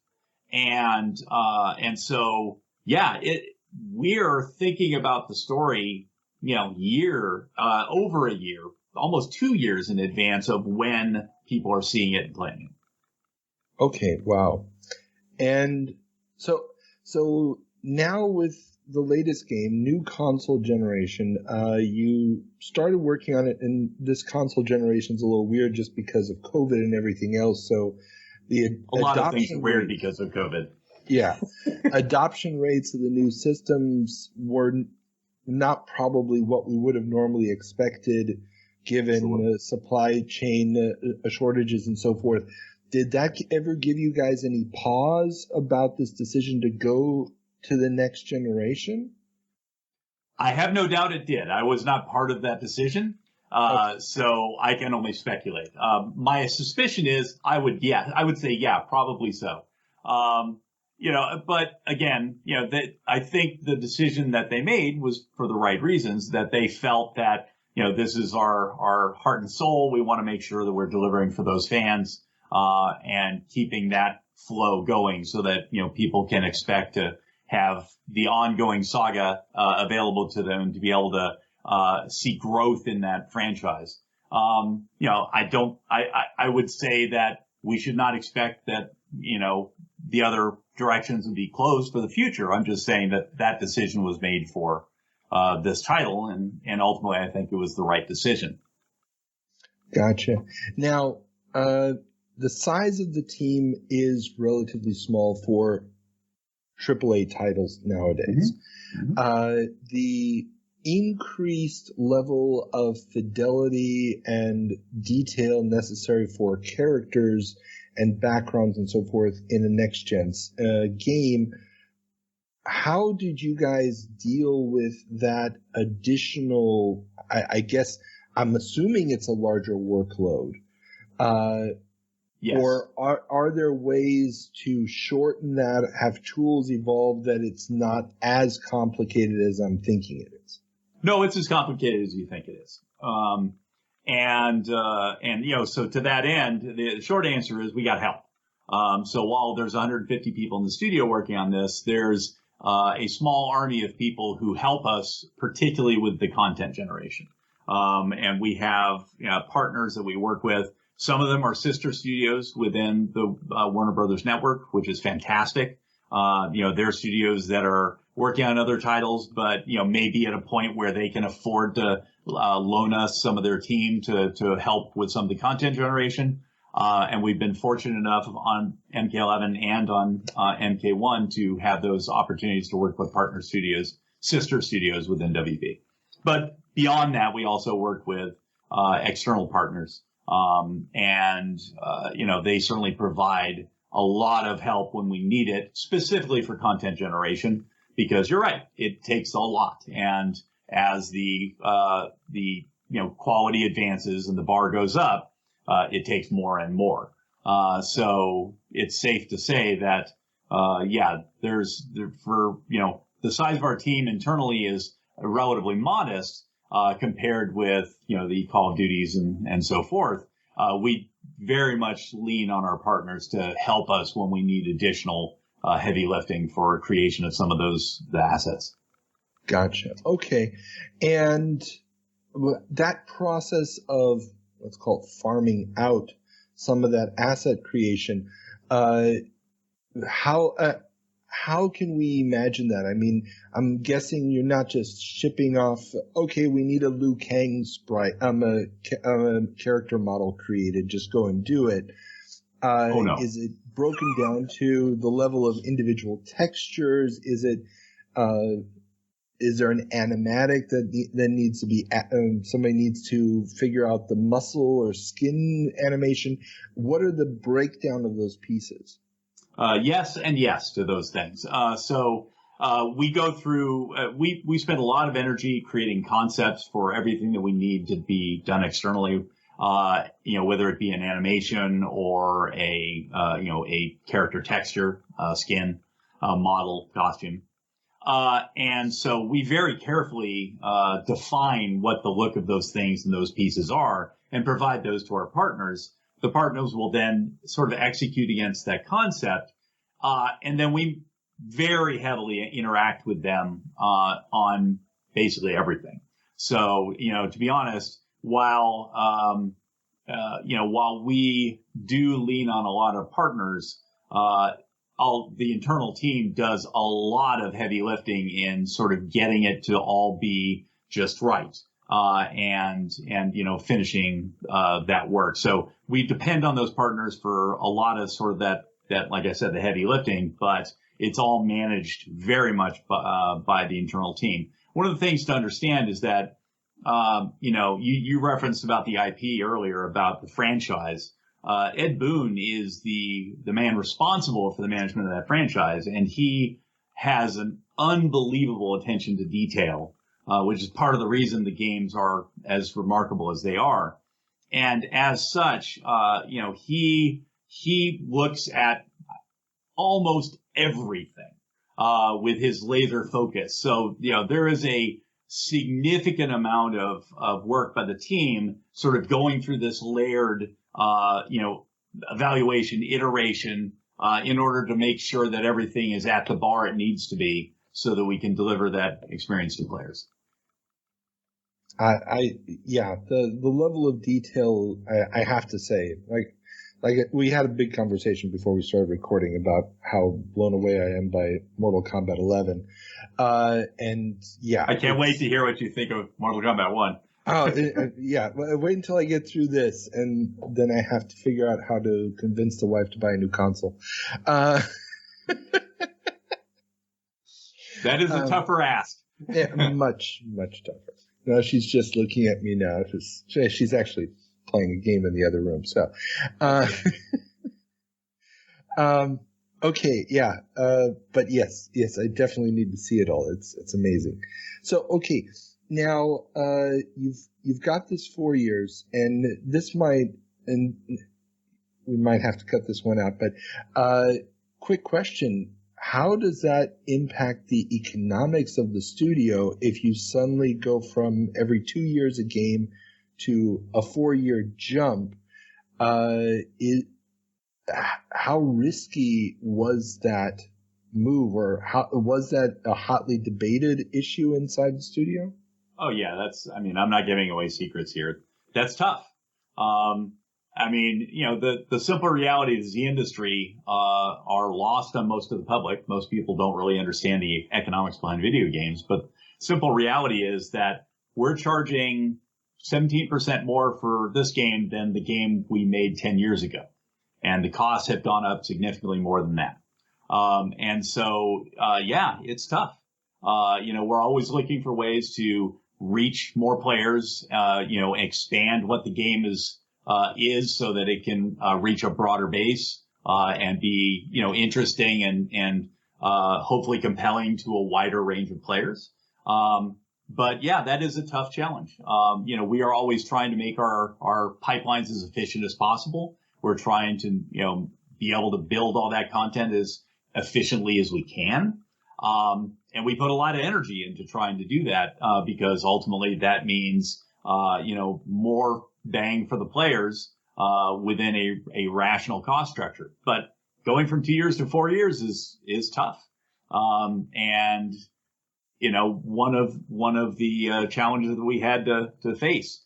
Ultimately, we hope that, we expect that we will be building many games with this new engine, much as we did with the last one. And so over time, that cost will be, sort of amortized. Across a number of future titles. But it is a tough thing to do. There's a reason why that's a decision that isn't made lightly and that studios don't do readily and easily. And so, ultimately we felt it was the right play for us for the long term, for the future. We expect to be continuing to build these games for years to come. And so it was the right thing to do so that we could deliver the, ongoing improvements to the quality of the game. Gotcha. No, and yeah, I mean, it's a tough jump to make, but ultimately you have to do it at some point. So, yep. Now back to the issue of the decisions, which characters to bring in, what to do, where to put an emphasis, which modes of play to put an emphasis on. Obviously, modern consoles, you don't just have to, go down to an arcade and ask kids what they like about the game or not. You have a lot of data that is collected through achievements or any other kind of hooks that are built into the game. What insights do you guys have about how people interact with a Mortal Kombat game today? It's a good question. I mean, ultimately it's a balance, right? We do want to look at data and we try to use data to inform our decisions so that we can, give players what they want. But at the same token, ultimately it comes down to Ed has a feel and a vision for this game and this universe, as does our design team, and they collaborate to sort of create this idea of, how they want the story to go. Our writer, our primary writer works in tight collaboration with Ed on the generation of that story, consults with our design team to be able to sort of, find the right fit. And ultimately it's an Ed call in regards to how we want to lean the story and what characters we decide we want to integrate, and, who we want to bring back and when. And it is all done with intentionality. It's all done with, sort of careful thought. As I mentioned before, trying to lean into, giving characters a chance to come back and, be refreshed. Understand that when you take a character that hasn't been in the game for several iterations of Mortal Kombat, realizing with all this new fidelity is awesome, right? It's being able to bring back a character that hasn't seen the light of day for a while is something that can be very exciting for fans, right? And then, of course, there's sort of a core roster that with much more frequency are around. Mortal Kombat will always have a Scorpion, will always have a Sub-Zero. And so, we try to find that right note, and that's all done by our design team and Ed, and in collaboration with our primary writer. Gotcha. Okay. Now, moving slightly away from the modern games, because the older legacy games still get repackaged occasionally as Sure. as online purchases, or there's the arcade 1-up versions of the old arcade machines and so forth. Does NetherRealms, the studio, have any involvement in any of those other uses of the IP? Well, everything goes past Ed. Ed is, as I said, responsible for the oversight of the IP. So, certainly, it's something that he cares deeply about and pays very close attention to. I wouldn't say that we have direct interaction with many of those things, right? There's elements that work in parallel that aren't really related to the game things that we do. Repackaging the old versions of the game, I think it's safe to say Ed will look at things like how are the visuals being presented and so forth. But ultimately, it's a game that we've already published, so there's not a lot of, to be done there. It's really just how is that going to be presented to the players. Gotcha. But, ultimately, Ed is responsible for the franchise and takes that job very seriously and cares for the franchise, very, very deeply. Oh, I can imagine. I mean, he was there in day one, and he's still maintaining it, and he always had a vision of where it was going to go. So very much. Yeah. So is there anything I should have asked about the current status at NetherRealms, either be it with MK1 or any current developments? Well, I mean, at this point, MK1 is obviously out. We're in the first year of, post-launch development. So, at this point, we're releasing DLC characters. We're interspersing them with DLC cameos, which are the new thing we added to MK1, where you have these the ability to mix and match cameos with characters. So, the best way I can describe it is, you're playing Mortal Kombat 11 right now, so you understand what variations are, where you'll have these choices of special moves that you can play with your character, and then you'll create a variation to say, okay, this is my package that I want to play with this character. Mortal Kombat 1, now you have these cameo characters who have their own moves, and you can mix and match to your heart's content. So if you're like, I really want to take Stryker and have Stryker be my cameo for my Liu Kang because of, his capabilities, and I think they mesh well, that's up to you. And so it creates a dizzying array of options for players. Well, previously you had a list of character moves that you could select from and create your variation with. Now you've got 20 cameos to choose from that you're like, oh geez, not quite yet, but we're adding cameos all the time. The combat pack came with 6 DLC and 5 cameos, right? So we're expanding that roster through, over time. Gotcha. Now, so let's move away from current developments a little bit, and I want to, looking back at the length and breadth of your career, wanted to talk a little bit about insights into the industry that you've been able to gain, or at least understandings about how things have developed. So the changes in since you are a producer, mm-hmm. and budgeting and resource management is mm-hmm. your area of expertise in this field. Sure. That's a part of it anyway, but well, a part of it. Yes. obviously a part of it. So looking at all of that, what would you say what is one of the major challenges in that area that has become more difficult to do as the technology gets greater? And has there been anything that's actually gotten easier as the years have gone by? Fair question. Certainly there's a lot of stuff that's gotten harder. the games are bigger than ever, more moving parts, and the teams are big, and so there's a lot of details, and trying to manage a project of that scale and scope is a challenging thing from a project management perspective.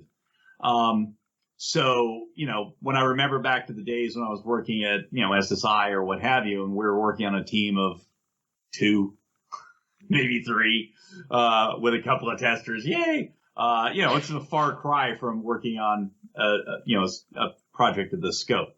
And, certainly I think that, we will continue to see large scale projects as we move forward. Into the future, because expectations never really go down. And while there is always opportunity for, a lower tier, if you will, of project scale, I love the surge in indie development that we've seen. I love the fact that through access to various development platforms, you can see people, a small team can actually put out a product that really can resonate with people and take off. And I think that's fantastic and healthy for the industry. But there's always going to be this sort of growing, the bar always going up for the sort of the top end games. And so that challenge isn't going to go away. The only thing that I think's gotten easier is that I think we have, as an industry, sort of more understanding of ourselves and, how people are, how gamers think, how gamers work, how to make gamers happy. And so we're guessing less and doing it more from data, than we used to, right? There was a long time where there was a lot of people just sort of like, well, this feels right. I'll just lean into this, right? And sometimes you get it right and sometimes you get it wrong. I think there's a lot more use of data now in games than there was, when I started out. When I started out, there was basically none. And I do think that makes, our jobs a little bit easier. And it makes it a little easier to sort of deliver for the customer, deliver for the player. In a way that hopefully will compel them, because we have a little bit of information about what appears to compel them, and make them happy. And I don't mean compel in the evil mobile game way. I want to be clear about that. It's actually one of the things that I say that because it's one of the things that I'm very fond of about how NetherRealm approaches the games. While we do try to find ways to find revenue in a time when the costs go up much faster than the revenue goes up. So we try to find ways to bolster that as best we can. NetherRealm has always taken the approach of player first. And it's very satisfying to work at a place that does. I've certainly seen plenty of companies that take a monetization first approach. And I just approve of the mindset and how we approach it. Player first is not just a slogan. Gotcha. Now, and this issue of the data, I mean, you talked about, you used to, things just happened by gut feeling in the old days. And you would, looking back at, let's say, SSI days or even Dynamics days. Sure. What was player feedback like back then? Good question. I mean, in general, player feedback was after the fact. So you ship it and then you see what players say. You read reviews. And so, the best you could do to get pre-launch player feedback was QA. You would have people test your game and give you their feedback, and then you could take that and hopefully learn from it and do something with it. But unless you were a company that was able to have a very large quality assurance team, odds are you're getting a pretty small sample size, and that made it pretty tough, right? And if I go all the way back to before I got in the industry, when I had an opportunity to give comments on some of the early Accolade titles. I know that I was one of maybe 25 people that were chipping in feedback. That's not a very big sample size, right? No. So that limits, your ability to make really sweeping decisions based on that. You can't just sort of go, oh, well, Bob said this, so I think I'm just going to make this massive change. Whereas now we have the opportunity to look at what our players do in the game, right? We can actually sort of look at it and sense so much. There's so much expectation of constant improvements to a game, even a shipped title. The players expect it to be patched and to get better over time. They've already paid their money, they're still expecting the game to be refined and to get improvements. And as the companies that want to do that, you want to have an understanding of so what are players doing? How do they engage with our game? Is there something that they're getting stuck on, right? A quick example I'll give you is with MK11, there were very early on some real challenges with some of the Towers of Time, and some of them were just really, really, really tough. And we looked at the data, and a month in, and we're like, this one fight getting like a 1% rate of people successfully completing that. That might be too hard, right? And so we go in and we tune it so that we can try to make the experience better for players. And that's the kind of thing that I mean. And we try to look at the player behavior so that we can respond to it in a way that leads to a better player experience. Gotcha. And I guess how do you guys deal with learning those lessons for future titles? Because obviously, I mean, and this not just in the modern MK sense, but also in the past, if you saw, what the results would be, does it just become a gut feeling, or have you developed any kind of systems for cataloging those lessons for later application? Well, yes. I mean, certainly, every game I've worked on, certainly in the modern era, but honestly, even all the way back, I tried to take lessons learned forward, right? Any game development team will have some version of that. I mean, you've read about game team postmortems, right? Where we will take the opportunity to reflect on the game. We're literally in the middle of our postmortem right now, as a matter of fact. And we try to reflect on what we learned from the development of that game. What did we take away as a development team?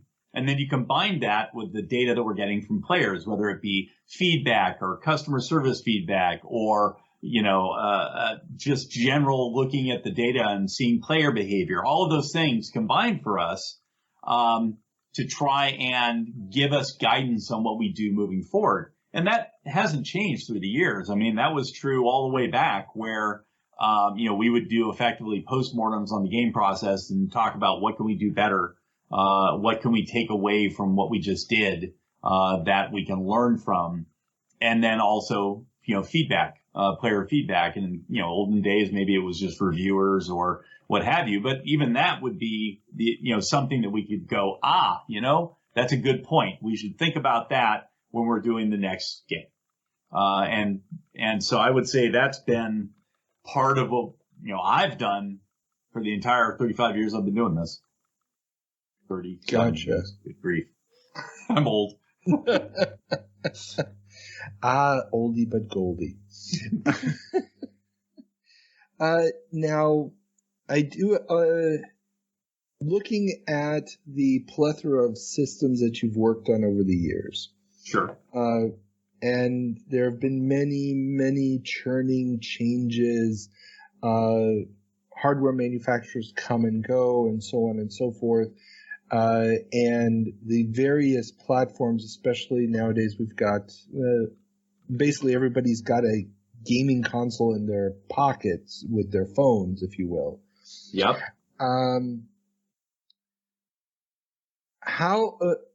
What role do you see, or what is the influence of the hardware platform on game design decisions?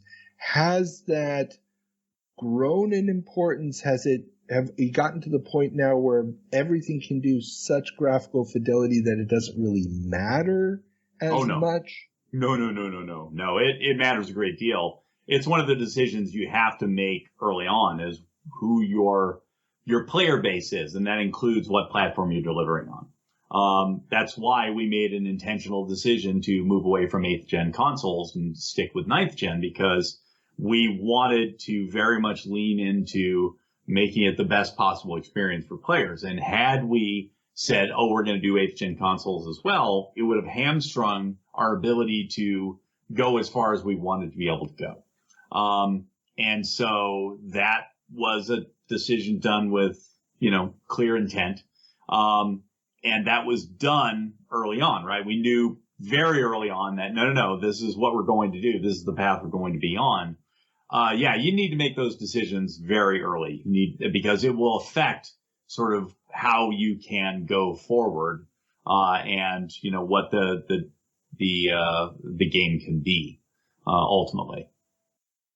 Gotcha. Now, when you're making these decisions, and you talked already about the DLC and additional product patches and so forth, evolution of the game post-market, has that changed the way that you're thinking about, I guess, the economics or the return on investment for a studio? So, sure. What was the window, let's say 20 years ago, for a game to become profitable or to give an income? And are you guys saying it doesn't matter what we do in the first 6 weeks, it matters what we do in the first 2 years nowadays? What's that look like? Well, it certainly matters what you do in the first 6 weeks. And that will always be true no matter how big the game is. Because every game curve is different. And what I mean by game curve, I mean sales curve of a game, right? Some games are sort of, they spike, they hit, and then they're kind of done, and then they disappear. And other games have a much more long-term kind of, they hold players for a long period of time. And, you need to kind of understand how your player base engages with your game. Some games are designed to be kind of that way. Some games are designed to be played kind of forever, right? So it really, those are part of the design decisions when you're making a game. But to directly answer your question, yes, I think that, the long-term total of your game is the thing that ultimately matters to some extent. If a game if you know that a game is kind of going to be a spike and then, done, then it kind of needs to come out with a bang, right? Mm-hmm. If you expect a game to be a long tail game, then maybe it can sort of build and build and build. And that'll be okay too. Certainly if you look around the industry, there have been some very interesting, projects of late that have sort of challenged what those norms might be, right? You can make the argument that Cyberpunk, which obviously famously had a very rough launch, and famously really struggled from a sales perspective after they sort of had they had returns and all kinds of other stuff. But now the game is really strong and it's sort of reached its realized form.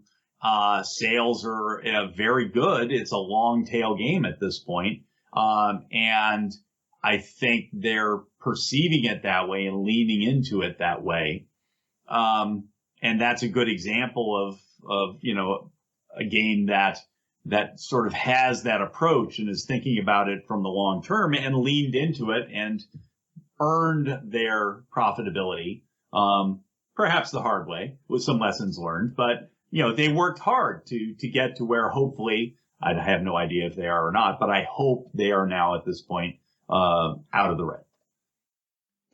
Gotcha. Well, I hope so too for them. I mean, that was a big investment over many, many years. It was, and it was a highly ambitious game. I happen to know the game director personally, so I felt very, very rough, very sad when I saw the roughness of how it was going out, and so but I'm very glad to see it now sort of in a state where it's thought of very positively by the community. Yeah. Well, and this, I guess, begs another question. You talked about knowing who's going to be buying it and so on and so forth. Yep. I guess I got to always be a pull between making a game mainstream versus more for a dedicated audience. Absolutely. And obviously, Mortal Kombat, the era when everybody had fighting games on their systems, the heyday of the early 90s, is no longer that case. It is more of a niche product today. Yeah, 100% is. So having worked on both mainstream general public games in the past as well as niche products, let's face it, SSI products were always kind of niche products. Very much so. Yeah. How would you describe the thought process between in that initial decision, how mainstream, how non-mainstream to make something, and how you would design differently for those two markets? Well, I mean, it's kind of the same thing I was talking about a minute ago. You have to decide early on who you're aiming at, and you have to really make sure that your intent matches with your execution, right?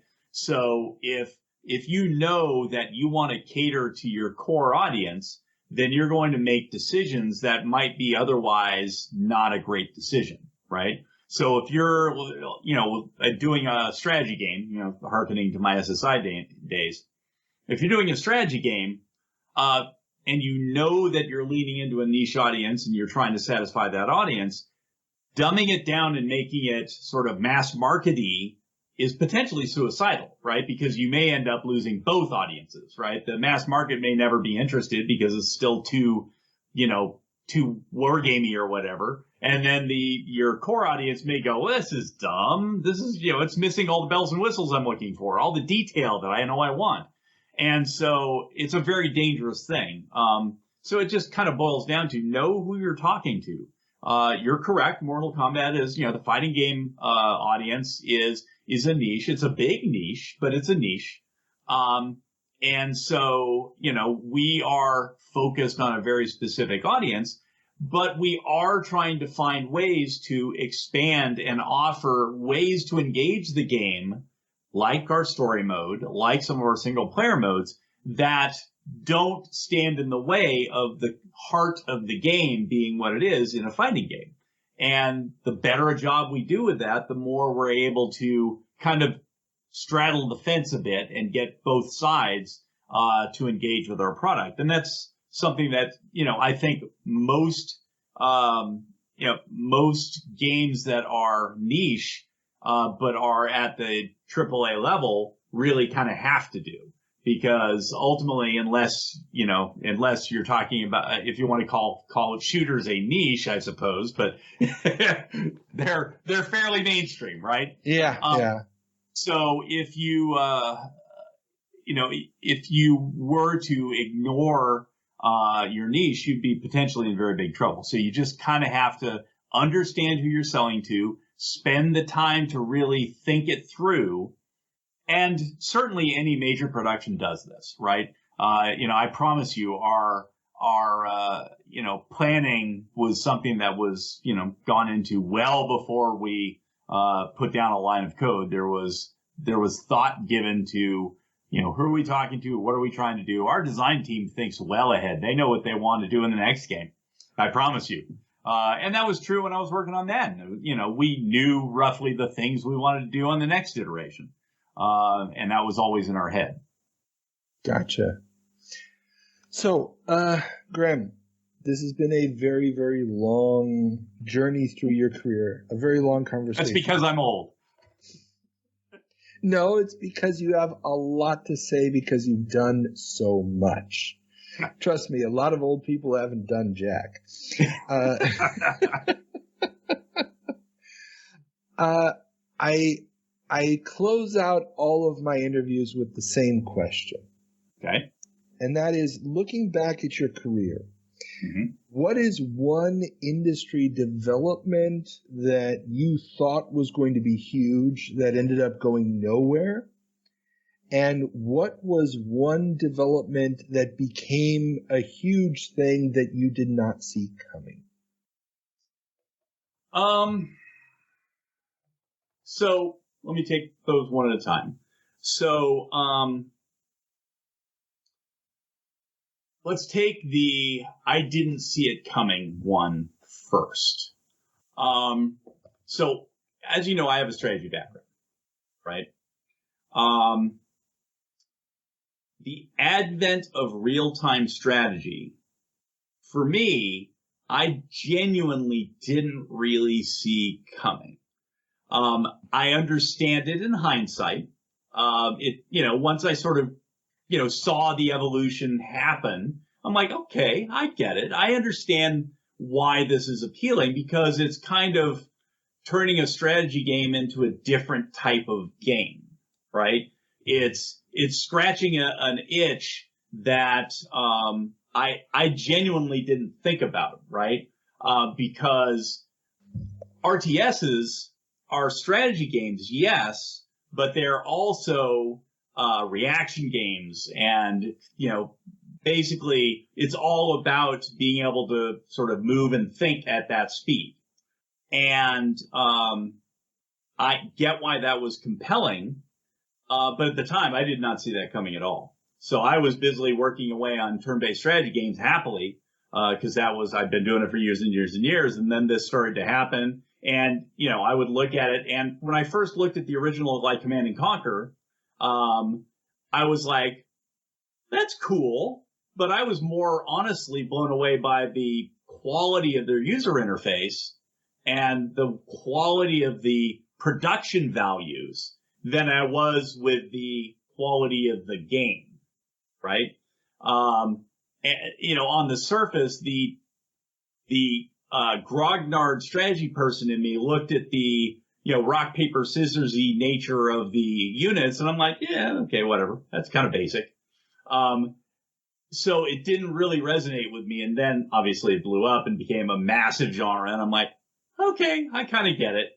And I mean, it still is to a certain extent, but obviously it's kind of fallen off from where it was at peak.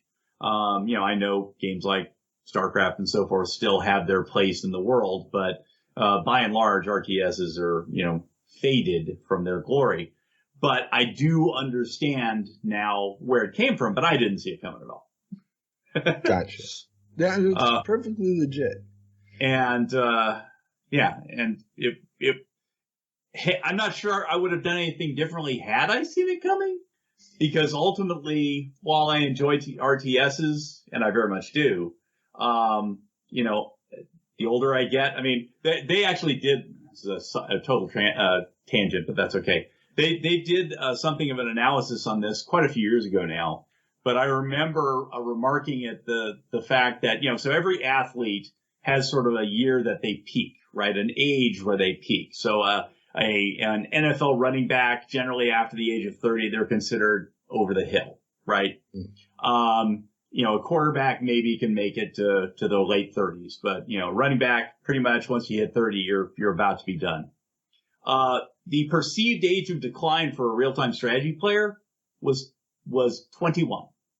Oh wow.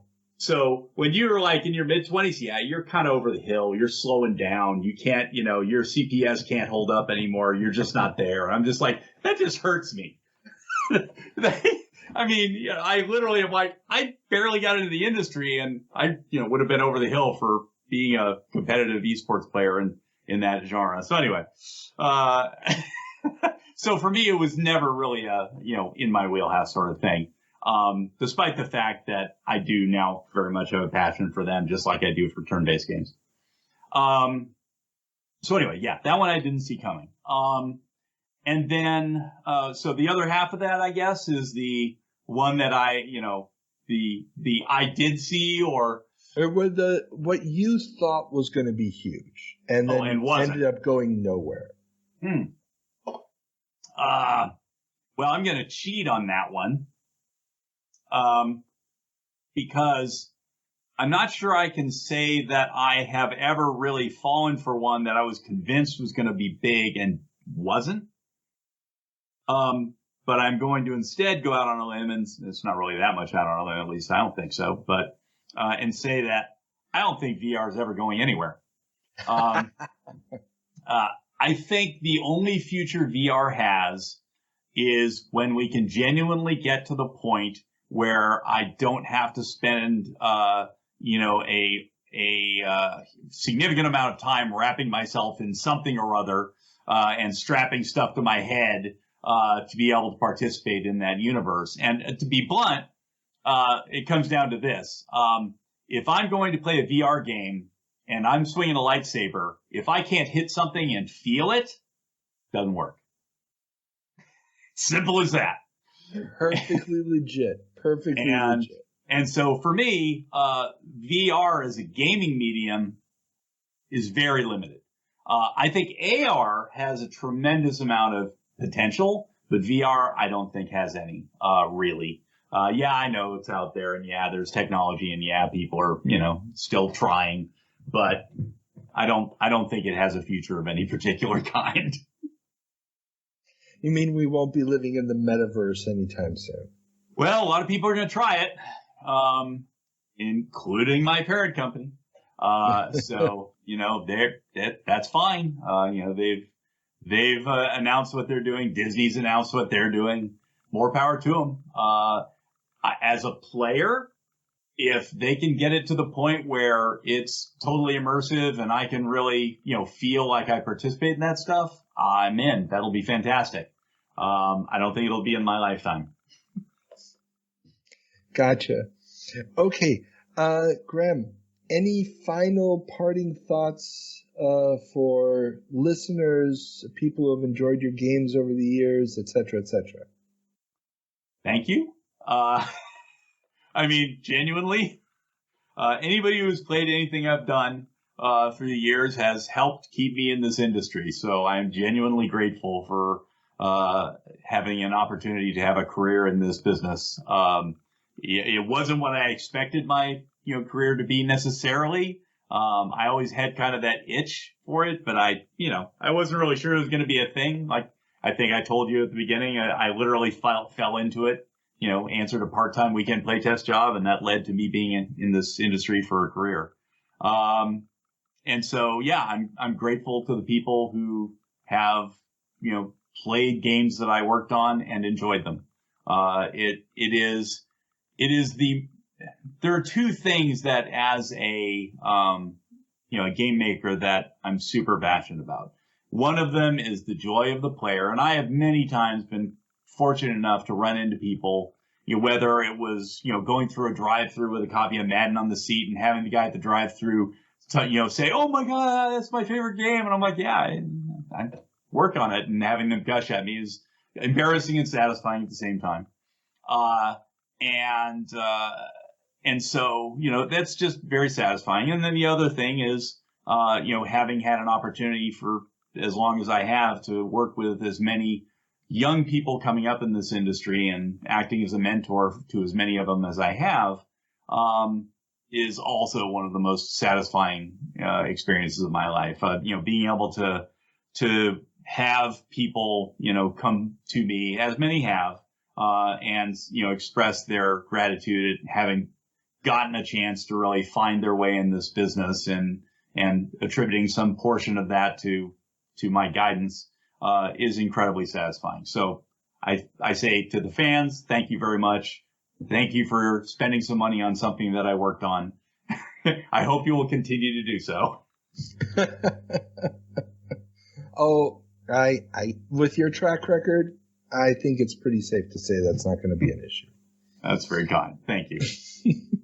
Okay, Graeme, thank you so very much. This has been an unbelievably insightful journey into the industry on a level that I don't think most people ever get to see. And I think it's given me a much greater appreciation of what goes into making these experiences possible. Well, I appreciate the time, and good luck on turning this into something that's coherent for people to listen to and watch. This is probably going to be like a 3-parter, so don't worry, people will be coming back again and again and again. It's all good. Oh, thank you again. It was very, very kind of you to invite me. Oh, please. Okay. Take care, Carl. Bye-bye. I hope you've enjoyed another Video Game Newsroom Time Machine interview. You can leave us comments on Twitter, Instagram, and if you like what we're doing here, drop us a couple of bucks on Patreon. All the links are in the description below.